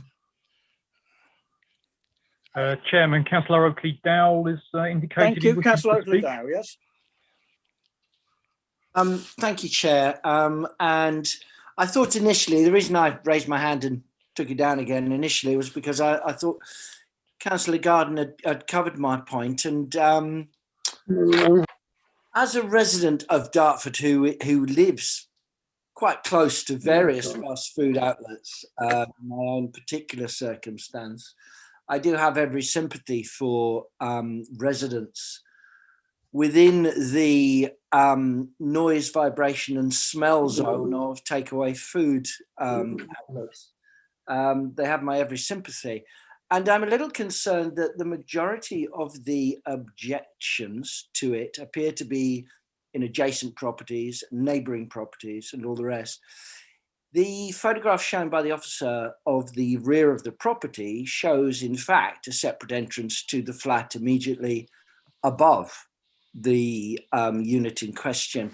And I'm wondering to what extent the officer would consider any blight on this as a residential property in terms of the air handling system, such as it is, the extraction system, sorry, with its associated odour management. Would there be any blight on the living conditions of the property immediately over the property, the application site? Because it seems to me that obviously any extraction system would be attached to the wall of this property and would actually be very much attached to the substrate and the wall of this property. Are there any concerns that the officer has in terms of vibration and noise? Because I myself, I don't know if it's tinnitus or vibration so far as all the takeaways around where I live. So I'd be interested to see the planning officer. Can we let the officer answer those points, please, Steve? Yes, thank you, Chairman. The application has been assessed by the Council's Environmental Health Department, and they will look at that sort of issue. And if they think there's a problem with the principle of provision, they would object at that point to say, well, in this case, we don't think a suitable system can be provided. You have got a condition 3, which requires details to be agreed in relation to odour and noise control, and they will use things such as special mountings to prevent vibration through walls and things like that. I think in terms of odour, what Environmental Health always say is that if a system's working properly, you shouldn't have an odour. So if there is an odour, that means the system is not working properly. I think the other thing I'd probably say is that the situation with having a takeaway premises with a flat above it is not unusual. It's quite commonly found in lots of parades across the borough. And I think probably that's something to think about more with this application generally, is what is different about this premises to any other takeaway premises in the borough that suggests there's going to be a problem with noise from the equipment or from odour. There's no real suggestion there's a particular problem with this premises in providing suitable equipment. Am I right also in having read through the report now, there have been no complaints received regarding the other takeaway in the parade on these bases? Yes, not as far as I'm aware. And I think the other point in relation to, say, the odour and the extract equipment is if the premises changed to a restaurant use, which they could do without consent, they would have the same or similar sort of extract equipment, and we wouldn't be considering the use. We would only be considering the detail of that extract equipment and say measures such as odour and noise. So we wouldn't be talking about the principle of the use. Thank you. And if members were minded to approve, 2 points came from Councillor Garden's thing about a guaranteed maintenance, some condition to ensure that there would be regular and guaranteed maintenance of the system and no outside parking. We could include those as conditions of any approval if we were so minded. Yes, you could add condition 3 that it shall include, where they submit details of the extract equipment, it includes a maintenance or management regime for that. And then you could add a further condition, a new condition regarding the outdoor seating was the other question. Yes, thank you. Any other members? Chairman? Councillor Reynolds. This is more of an observation. Me?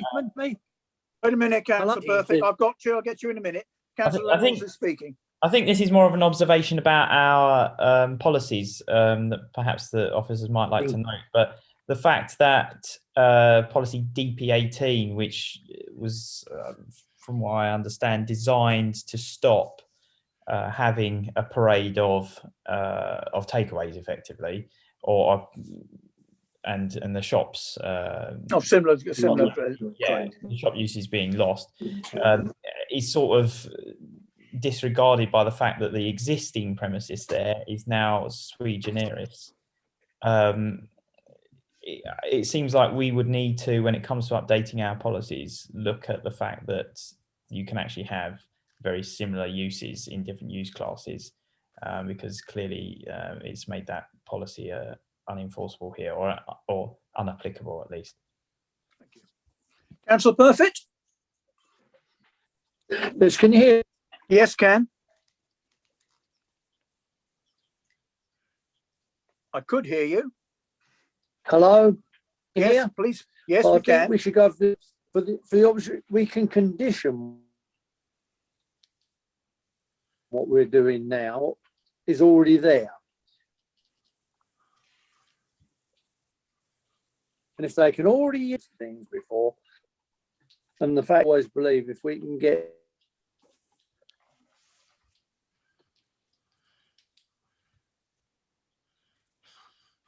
Afraid we've lost you, done, it's Councillor. got to be better than this is just Chairman, terrible. could I just, while we're waiting, could I just add, there is already a condition 7, that says no outside seating shall be available for custom use at any time. Oh, yes, I've just Hello? noticed that. Thank you. Yep. Yeah. It's no good, Chairman. This is Yeah, we're having difficulty, Councillor Perfect, hearing it, but I think what you were saying was that by having, if members were so minded to approve it, we could apply conditions to the application, whereas if not, they could open the restaurant without any conditions, without any controls. I think that's where you were going, but and I would yeah, I'm sorry, we really like can't hear you, Councillor. recommendation. Yeah. Sorry, you're going for the recommendation. Could anyone hear that? I'm sorry, Councillor. I wish to propose. Thank you. That is clear. You wish to that propose we the officer's recommendation. Thank you. That is noted. Members? Councillor Garden. Yes, first of all, I apologise to the officer for not reading condition 7 itself. Don't know why I've missed that one, Steve. My apology on that. But I would like to point out that I did actually emphasise that DP18's intention was with adjacent properties was to all of the nuisances.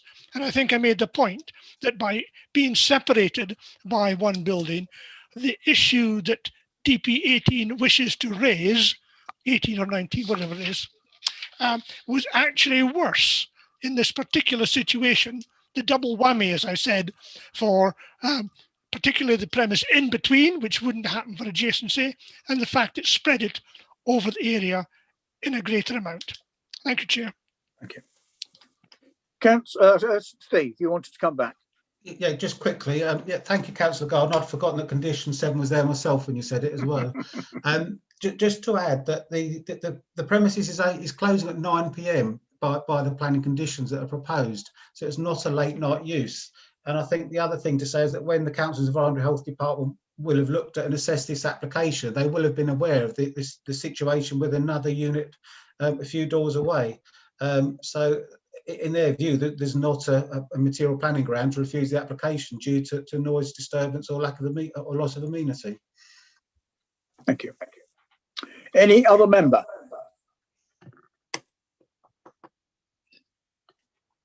Does anyone wish to second the proposal that has been put? Councillor Oakley-Down, you're seconding the proposal. Thank you.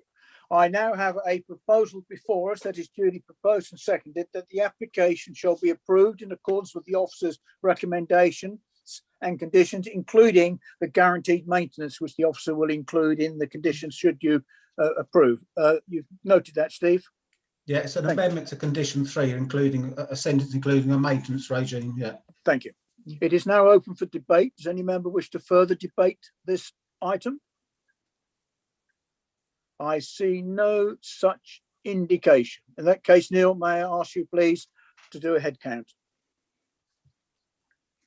Thank you, Chairman. I will try. Councillor Perfect. Oh, he proposed the thing, so I think we can take it that he's He did. There was a voice, right? Councillor Burrell. For. Councillor Butterfield. Agreed in 4. Councillor Garden. Against. Councillor Madison. Agreed. Councillor Moat. With Agreed. Councillor Nicklin. 4. Councillor Oakley Dow. Agreed. Councillor Oguntope. Agreed. Councillor Oliver. Agreed.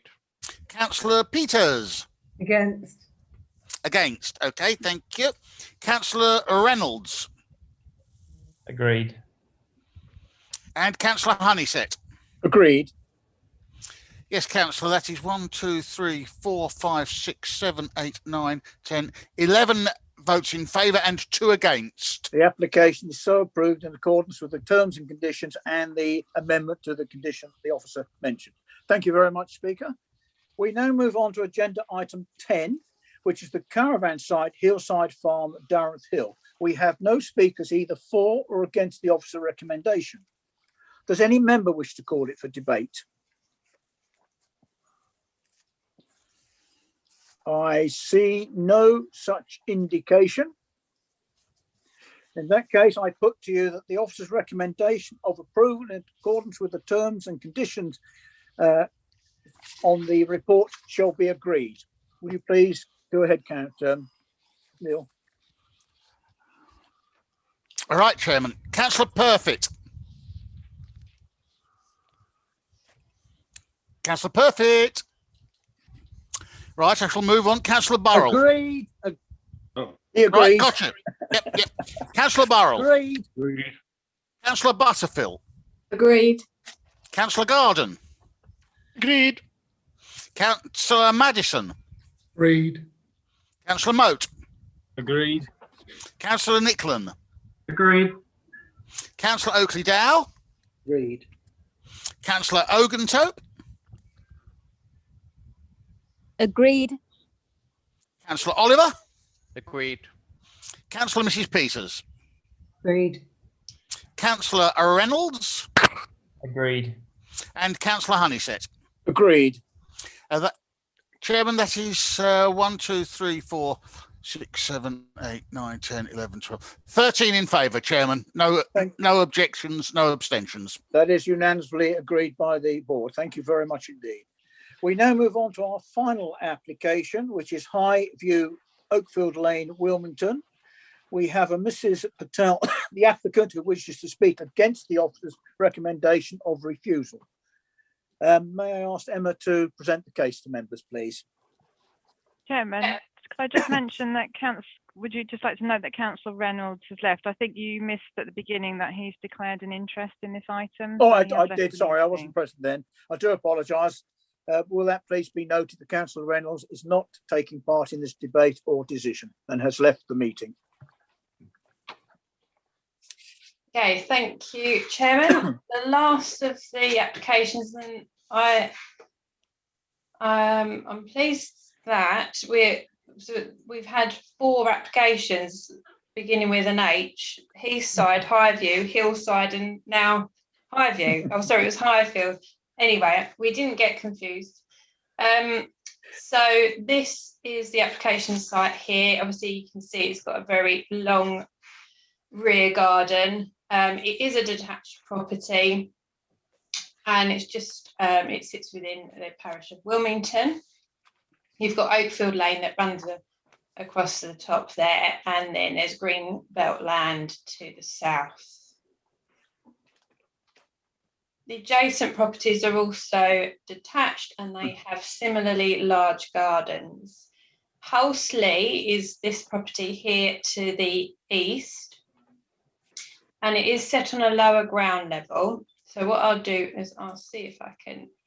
So this is a Google Street View, sorry, a Google Earth Pro image that hopefully will help in providing you with a kind of awareness of the relationship between the properties. So you've got Highview here, and that has these 2 single-story, this single-story flat roof extension, a rear extension here that's 2-story, and a conservatory on there at the moment.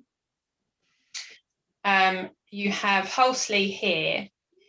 Can't be seen really clearly, but here you do have a patio area, and then it is on a lower ground level by about 0.5 metre. And then to this side, which is to the west, you've got Abington. That has a patio area, but it's further away, and you've got this intervening rear projection structure there. So our main concern is on this patio area here to Hulsley and the patio doors that are in the rear elevation there. So if I skip through, so this is the existing block plan. So if you refer back to the aerial, you have the flat roof extension there, the conservatory, and the double-story rear extension. And this is Hulsley there.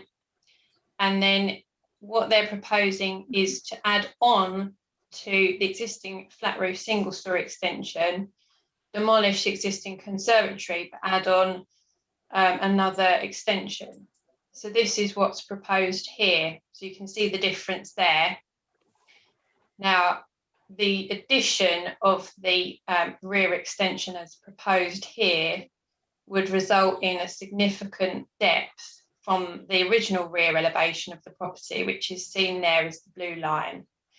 And that total depth of the projection from the original rear elevation is actually 8.7 metres.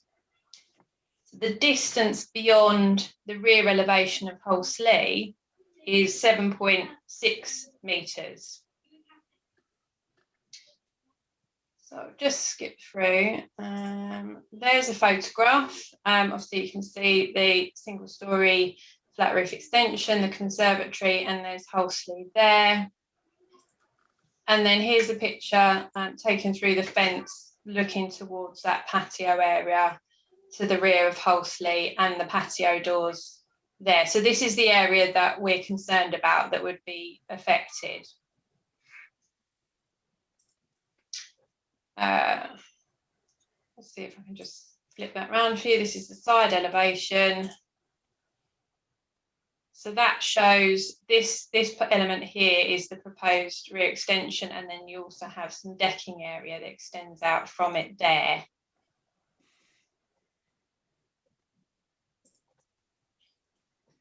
Now it's all flipped around. I think what I'll do is I'll leave it on this one. There we go. So as I said, the main concern is the impact on the Hulsley in terms of overshadowing and an overbearing effect. And that's particularly in respect to the patio area and the patio doors immediately to the rear of that adjacent property. I've already said that it would project 7.6 metres beyond the rear elevation of Hulsley.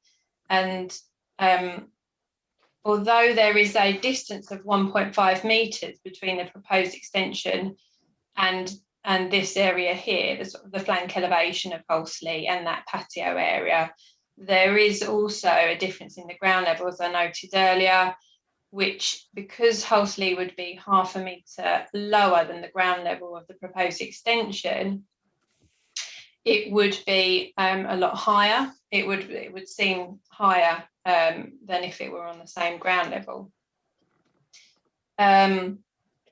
So because it's to the east of this property, as the sun comes round during the day, it's not going to have too much of an effect in terms of overshadowing and sunlight, but it would then have quite a significant impact at the latter part of the day. So the evening sun of all of this area would be significantly affected by the proposed extension.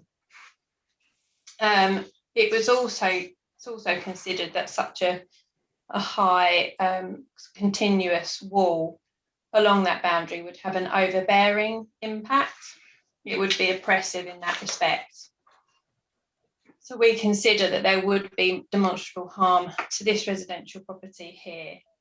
The applicant was asked to amend the proposal to lessen the impact on Hulsley by reducing the projection along that boundary and perhaps flipping it round so that this was the deeper projecting element with a shorter projecting element here, which may have been acceptable, but unfortunately the applicant decided not to go with that. So I therefore consider that planning permission should be refused for the reasons set out in the report. And I will just read those out for members. The reason given in the report: the proposed extension, by virtue of its extensive depth, height and proximity to the neighbouring properties, would have an overbearing effect which would create an oppressive living environment for the residents of Holsley and result in the loss of daylight and sunlight to this same property, resulting in significant harm to their residential amenities, contrary to policies DP2, DP7 of the Dartford Development Policies Plan 2017. Thank you. Thank you, Emma. Mrs. Patel, you wish to give a different view to the members. You have 3 minutes to give your views. Thank you, Chair. This application was submitted back in August 2020, and we have been in constant communication with our case officer to reach an amicable resolution. We have explained to her multiple times that we are open to amending the application, but up till now, the planning officer has refused to provide the necessary support or guidance to either ourselves or meetings with our agents in order to progress our application in a timely fashion. In regards to policy DP7, which the officer has based her refusal on, I must highlight that this only relates to semi-detached and terrace properties. We are a detached property and share no common boundaries, and therefore do not feel that this policy is entirely relevant to our case. However, that being said, as per Regulation DP7 and Regulation DP2, we do not feel that the proposed plans materially harm the existing residential amenity of Holsley. In fact, it would actually prevent overlooking, provide more privacy and cause less disturbance when they're in the garden, exactly as stated in the policy requirements. Both our neighbours have studied the plans closely and have no objections whatsoever. As you have seen, they have both sent in written statements of their support. The neighbouring property on the eastern side, where the case officer feels there is an issue, has welcomed the increased privacy and that the plans would provide, as we currently have a direct view into their garden and living areas. Our neighbour has also read the board report and feels it is a misrepresentation of the facts, so I fail to see why the person that the officer claims will be most harmed by our extension has no objection to it of any kind, that she can use this argument as her grounds for refusal. We strongly feel that her opinion is extremely subjective. In respect to the proposal being overshadowing, I would like to point out the extremely large and open south-facing gardens that all the properties have. There is already extensive sunlight throughout the entire day. Additionally, the eastern property has 3 patio areas in the garden, one at the top as mentioned by the officer, but an additional 2 in the middle of the garden where the sunlight remains throughout the summer evenings. We do not feel that the officer's opinion of overshadowing as grounds for refusal is substantiated. As you can see from the points we have stated, we do not feel there will be any adverse impact on either of the neighbouring properties, and most certainly disagree with the officer's comments that the plans would be oppressive in nature, given the vast amount of open land behind all the properties.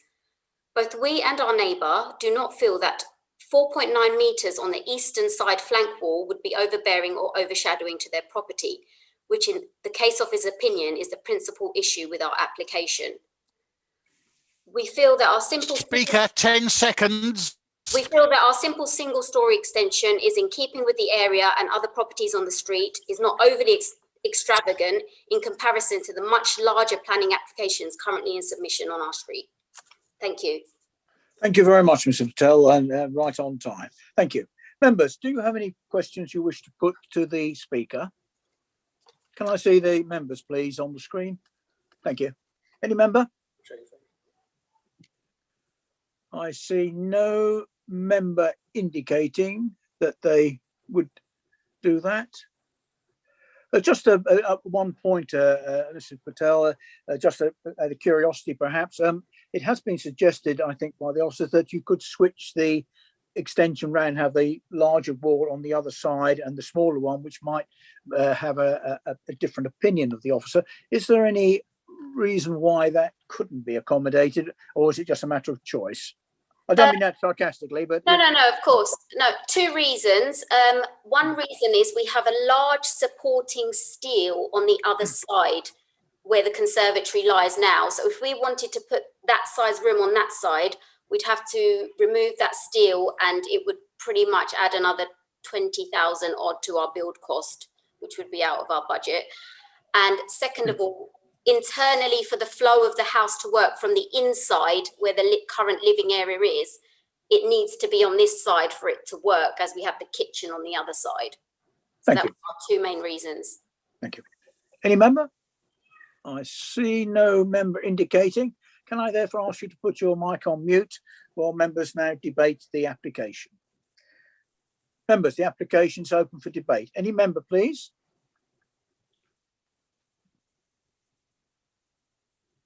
Councillor Madison. Chairman, I suppose the difficulty we have here, these are rather large properties, and I suppose when you look at the size of the gardens and that, large extensions to the rear would appear to be not a problem.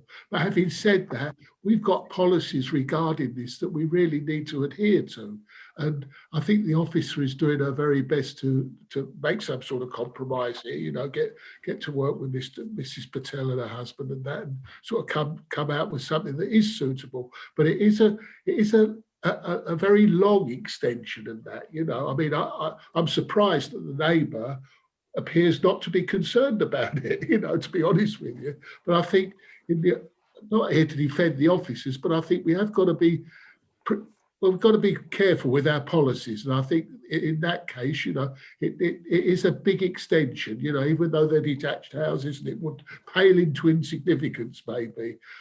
You know, officers don't give refusal when they think, you know, unless they think there is a genuine reason for concern and a detrimental and harmful effect on properties either side of that. You know, I'd like maybe to get an answer from the officer about what Mrs. Patel mentioned about it doesn't apply to detached houses. I'm not quite sure about that one myself, but thank you very much, Chairman. Yes, I'm sure the officer can respond to that. Just as a point about the neighbour supporting it, I would just remind members, particularly some of the newer members to the board, that we must decide on the buildings. It's permissions are not given to the individual. It is for the lifetime of the property, and we have to think of future residents as well. Although current residents may be happy, that may not necessarily be the true case as we go forward. It's just a matter of consideration.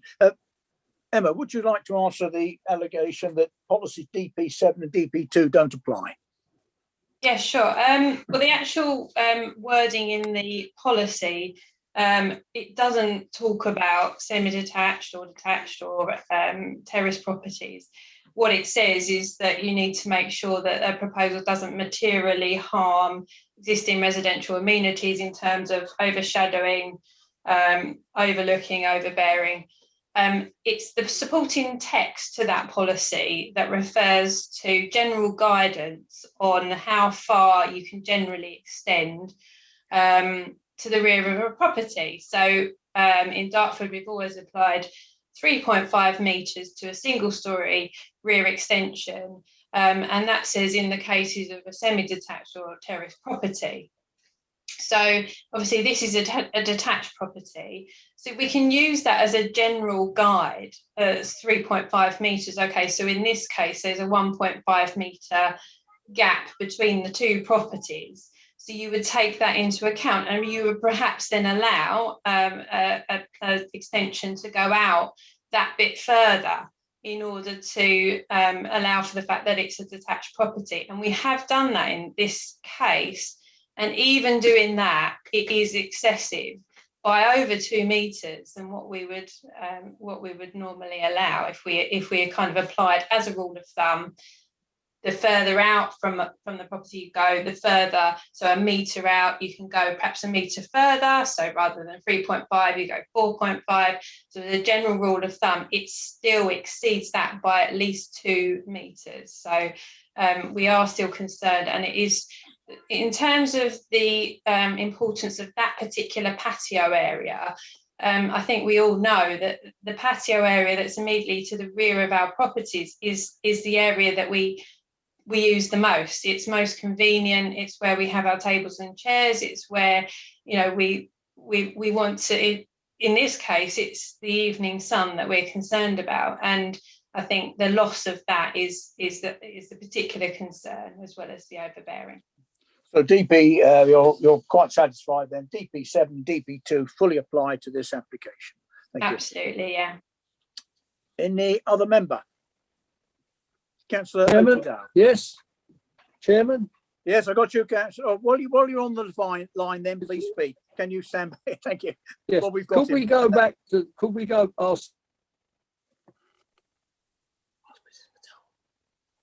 We've lost you again.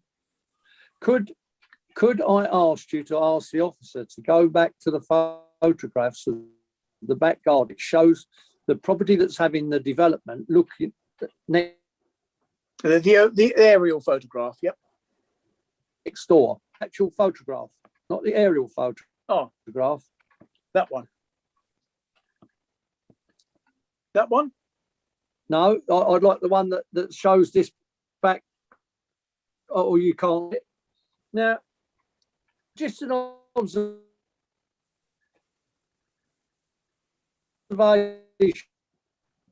I'm sorry, we can't hear you, Councillor.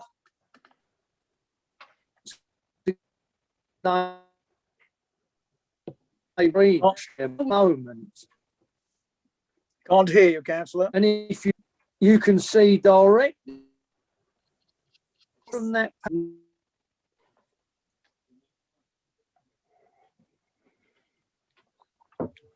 of the I'm sorry, Councillor, but we cannot hear you. I can't carry on. No. On with this, Chair. No.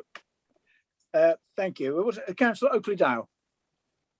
Thank you, Chair. Sorry, Councillor Perfect. It must be very frustrating for you. It's clarification ultimately, which I don't know whether the mass knowledge of our planning officers or indeed yourself, Chair, could do this clarification for me. But ultimately, your comment that in spite of giving equal weight to all comments, be they supportive or objecting to applications of any sort, am I right in thinking that ultimately, I don't know, the phrase future blight comes into my mind. Is that an appropriate stance in terms of this, in that it isn't the present occupiers of any buildings, it's ultimately the planning concerns with respect to the existing structures and the proposed future structures that we are assessing and giving our opinions on? Well, that is how I understand it. I think you put it quite clearly, but Emma, would you, as a professional officer, confirm up or otherwise? Yeah, I mean, effectively, as planning officers, we are we're sort of doing the job of protecting future neighbours, future residents, because there could be a number of reasons why the neighbour doesn't object, and they may not be to do with planning reasons. So we kind of act as that kind of objective view in applying the policies and the guidance. Got to remain independent. That's correct. Yeah, thank you, Emma. Any Councillor Garden? Yes, I am concerned that we are applying a very standard feeling to which is a very different situation, and particularly given that this is a very long garden, and where there might well be some benefit in having a rather protected first patio area. It is south facing. I haven't had the opportunity to see any sunlight diagrams or projections which would have been helpful to us to understand indeed the extent of this particular shading.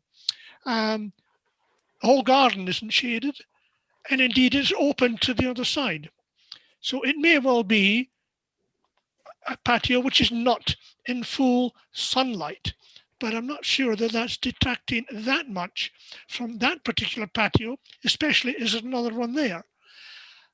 It is a detached property, it's a very long garden. I do appreciate and I do always support. We've got to consider, as somebody has mentioned, the blight on other properties. But I can't see that happening in this particular one. It implies that there is an area to sit in with protection from the easterly wind, the westerly wind, which is the prevalent wind anyway. So therefore it would be more of a sun trap during the day, which would be held in place by the fact that it is lower from the western winds. So I'm not sure that we really have taken into account all the different circumstances in here. However, it will be the board to decide whether that's the case or not. But I would like to say that acknowledging the height there, should approval be given, could there be a removal of planning rights to make the single story extension ever two-story? Well, perhaps the officer could answer that before the last part about if members were minded to approve about the restrictions on the height of any extension. Yeah, I mean, if they wanted to go above the proposed extension, they would need planning permission, but we couldn't. We would have to assess that application at the time. It's likely that it would be something we would refuse because of the reasons we're setting out and concerned about for this application. Thank you. Councillor Moat. Thank you, Chair. I feel Ms. Patel's frustration, especially when it appears that she is being supported by both her neighbours. But she referred to the officer as being subjective. The very nature of planning policies and other arrangements is to remove the whole question of subjective perspective. And that is what's happened here today. I would support what Councillor Maddison was saying earlier in the fact that these are policies created to make sure that we have guidelines that we can follow. And although it may seem that neighbours are quite happy with an arrangement, unfortunately, that is not a part of the policies that we have to follow. It has to be that we are not subjective, and that, I repeat, is what these policies are there for. I would therefore suggest that we possibly move to actually agreeing the refusal of this particular application. If somebody would like to second that, and we take it from there. Thank you. I saw Councillor Maddison, I think, putting his hand up first. Are you looking to second that? Yes. Could I quickly say as well, Just Chair? beat you to it, Councillor Oakley, there. Yes, I would love to say that. I do appreciate Mrs. Patel's predicament. You know, I honestly do. But as I say, I stick by what I said, and I think we, you know, in this case, the officer's got it banged to rights. Of course, there's always the ability for the applicant to go to appeal. Now, if we pass this and it upset people, there's no right of appeal. But there is, if in the respect that it's refused, the person can go to appeal and they can carry on with it there, can't they? So, thank you for giving the officer more work. Well, no, it's just no, you're absolutely factually correct, Councillor, that there is a right of appeal should the applicant want it, should members support the officer's recommendation. Thank you. Any other member? I now have a proposal before me, which has been duly proposed and seconded to support the recommendation and conditions. It is now open for debate. Any further member?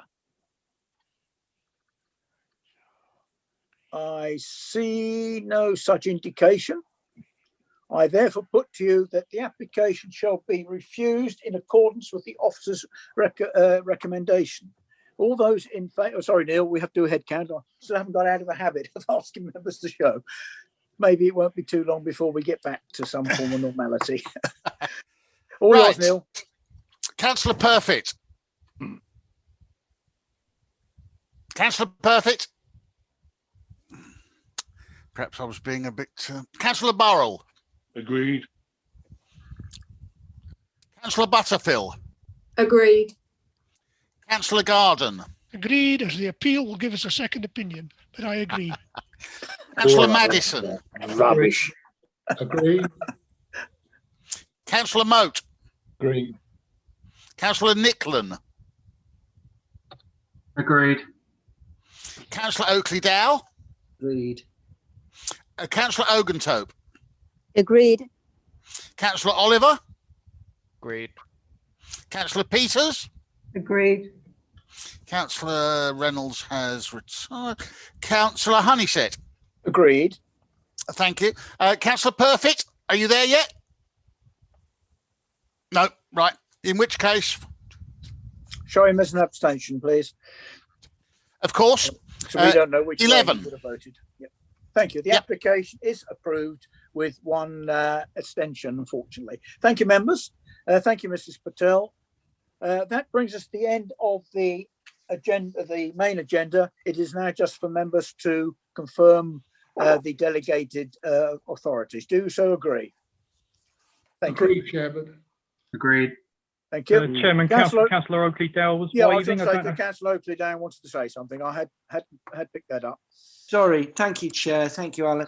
It was just a point of clarification. I wasn't sure if you were correct in saying what the application is approved. I think is what. No, I said it is agreed in accordance with the officer's recommendation. If I did say that, then I stand corrected. It is approved according to the officer's recommendation, which is one of refusal. Yep. Sorry, just to clarify that for members, To be for the absolutely officer clear. and for any members of the public listening. It was approved in accordance with the officer's recommendation, which was one of refusal. That is clear, yes, for the minutes. Thank you. Thank you very much, members. I'm sorry we've had such an interesting start to the meeting, getting in and for the problems that Councillor Perfect has had throughout.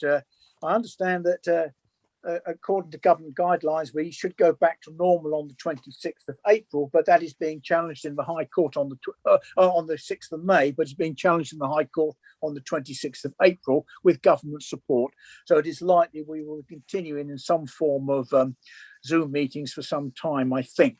But I think we need to wait and see what the High Court decision is on the 26th of April.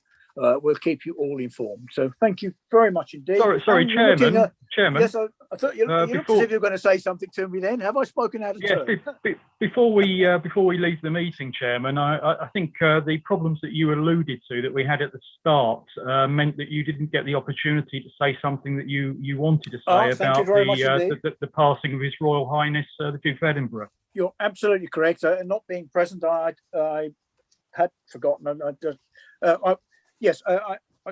It is my view that you as members would like me to ask the committee secretary to record our condolences and respect to the royal family in respect to the recent bereavement of His Royal Highness Prince Philip.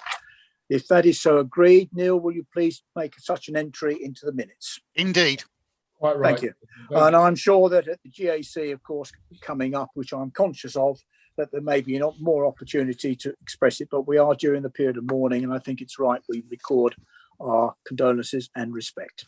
Thank you very much, Neil. And thank you, Alan, for bringing that to my attention.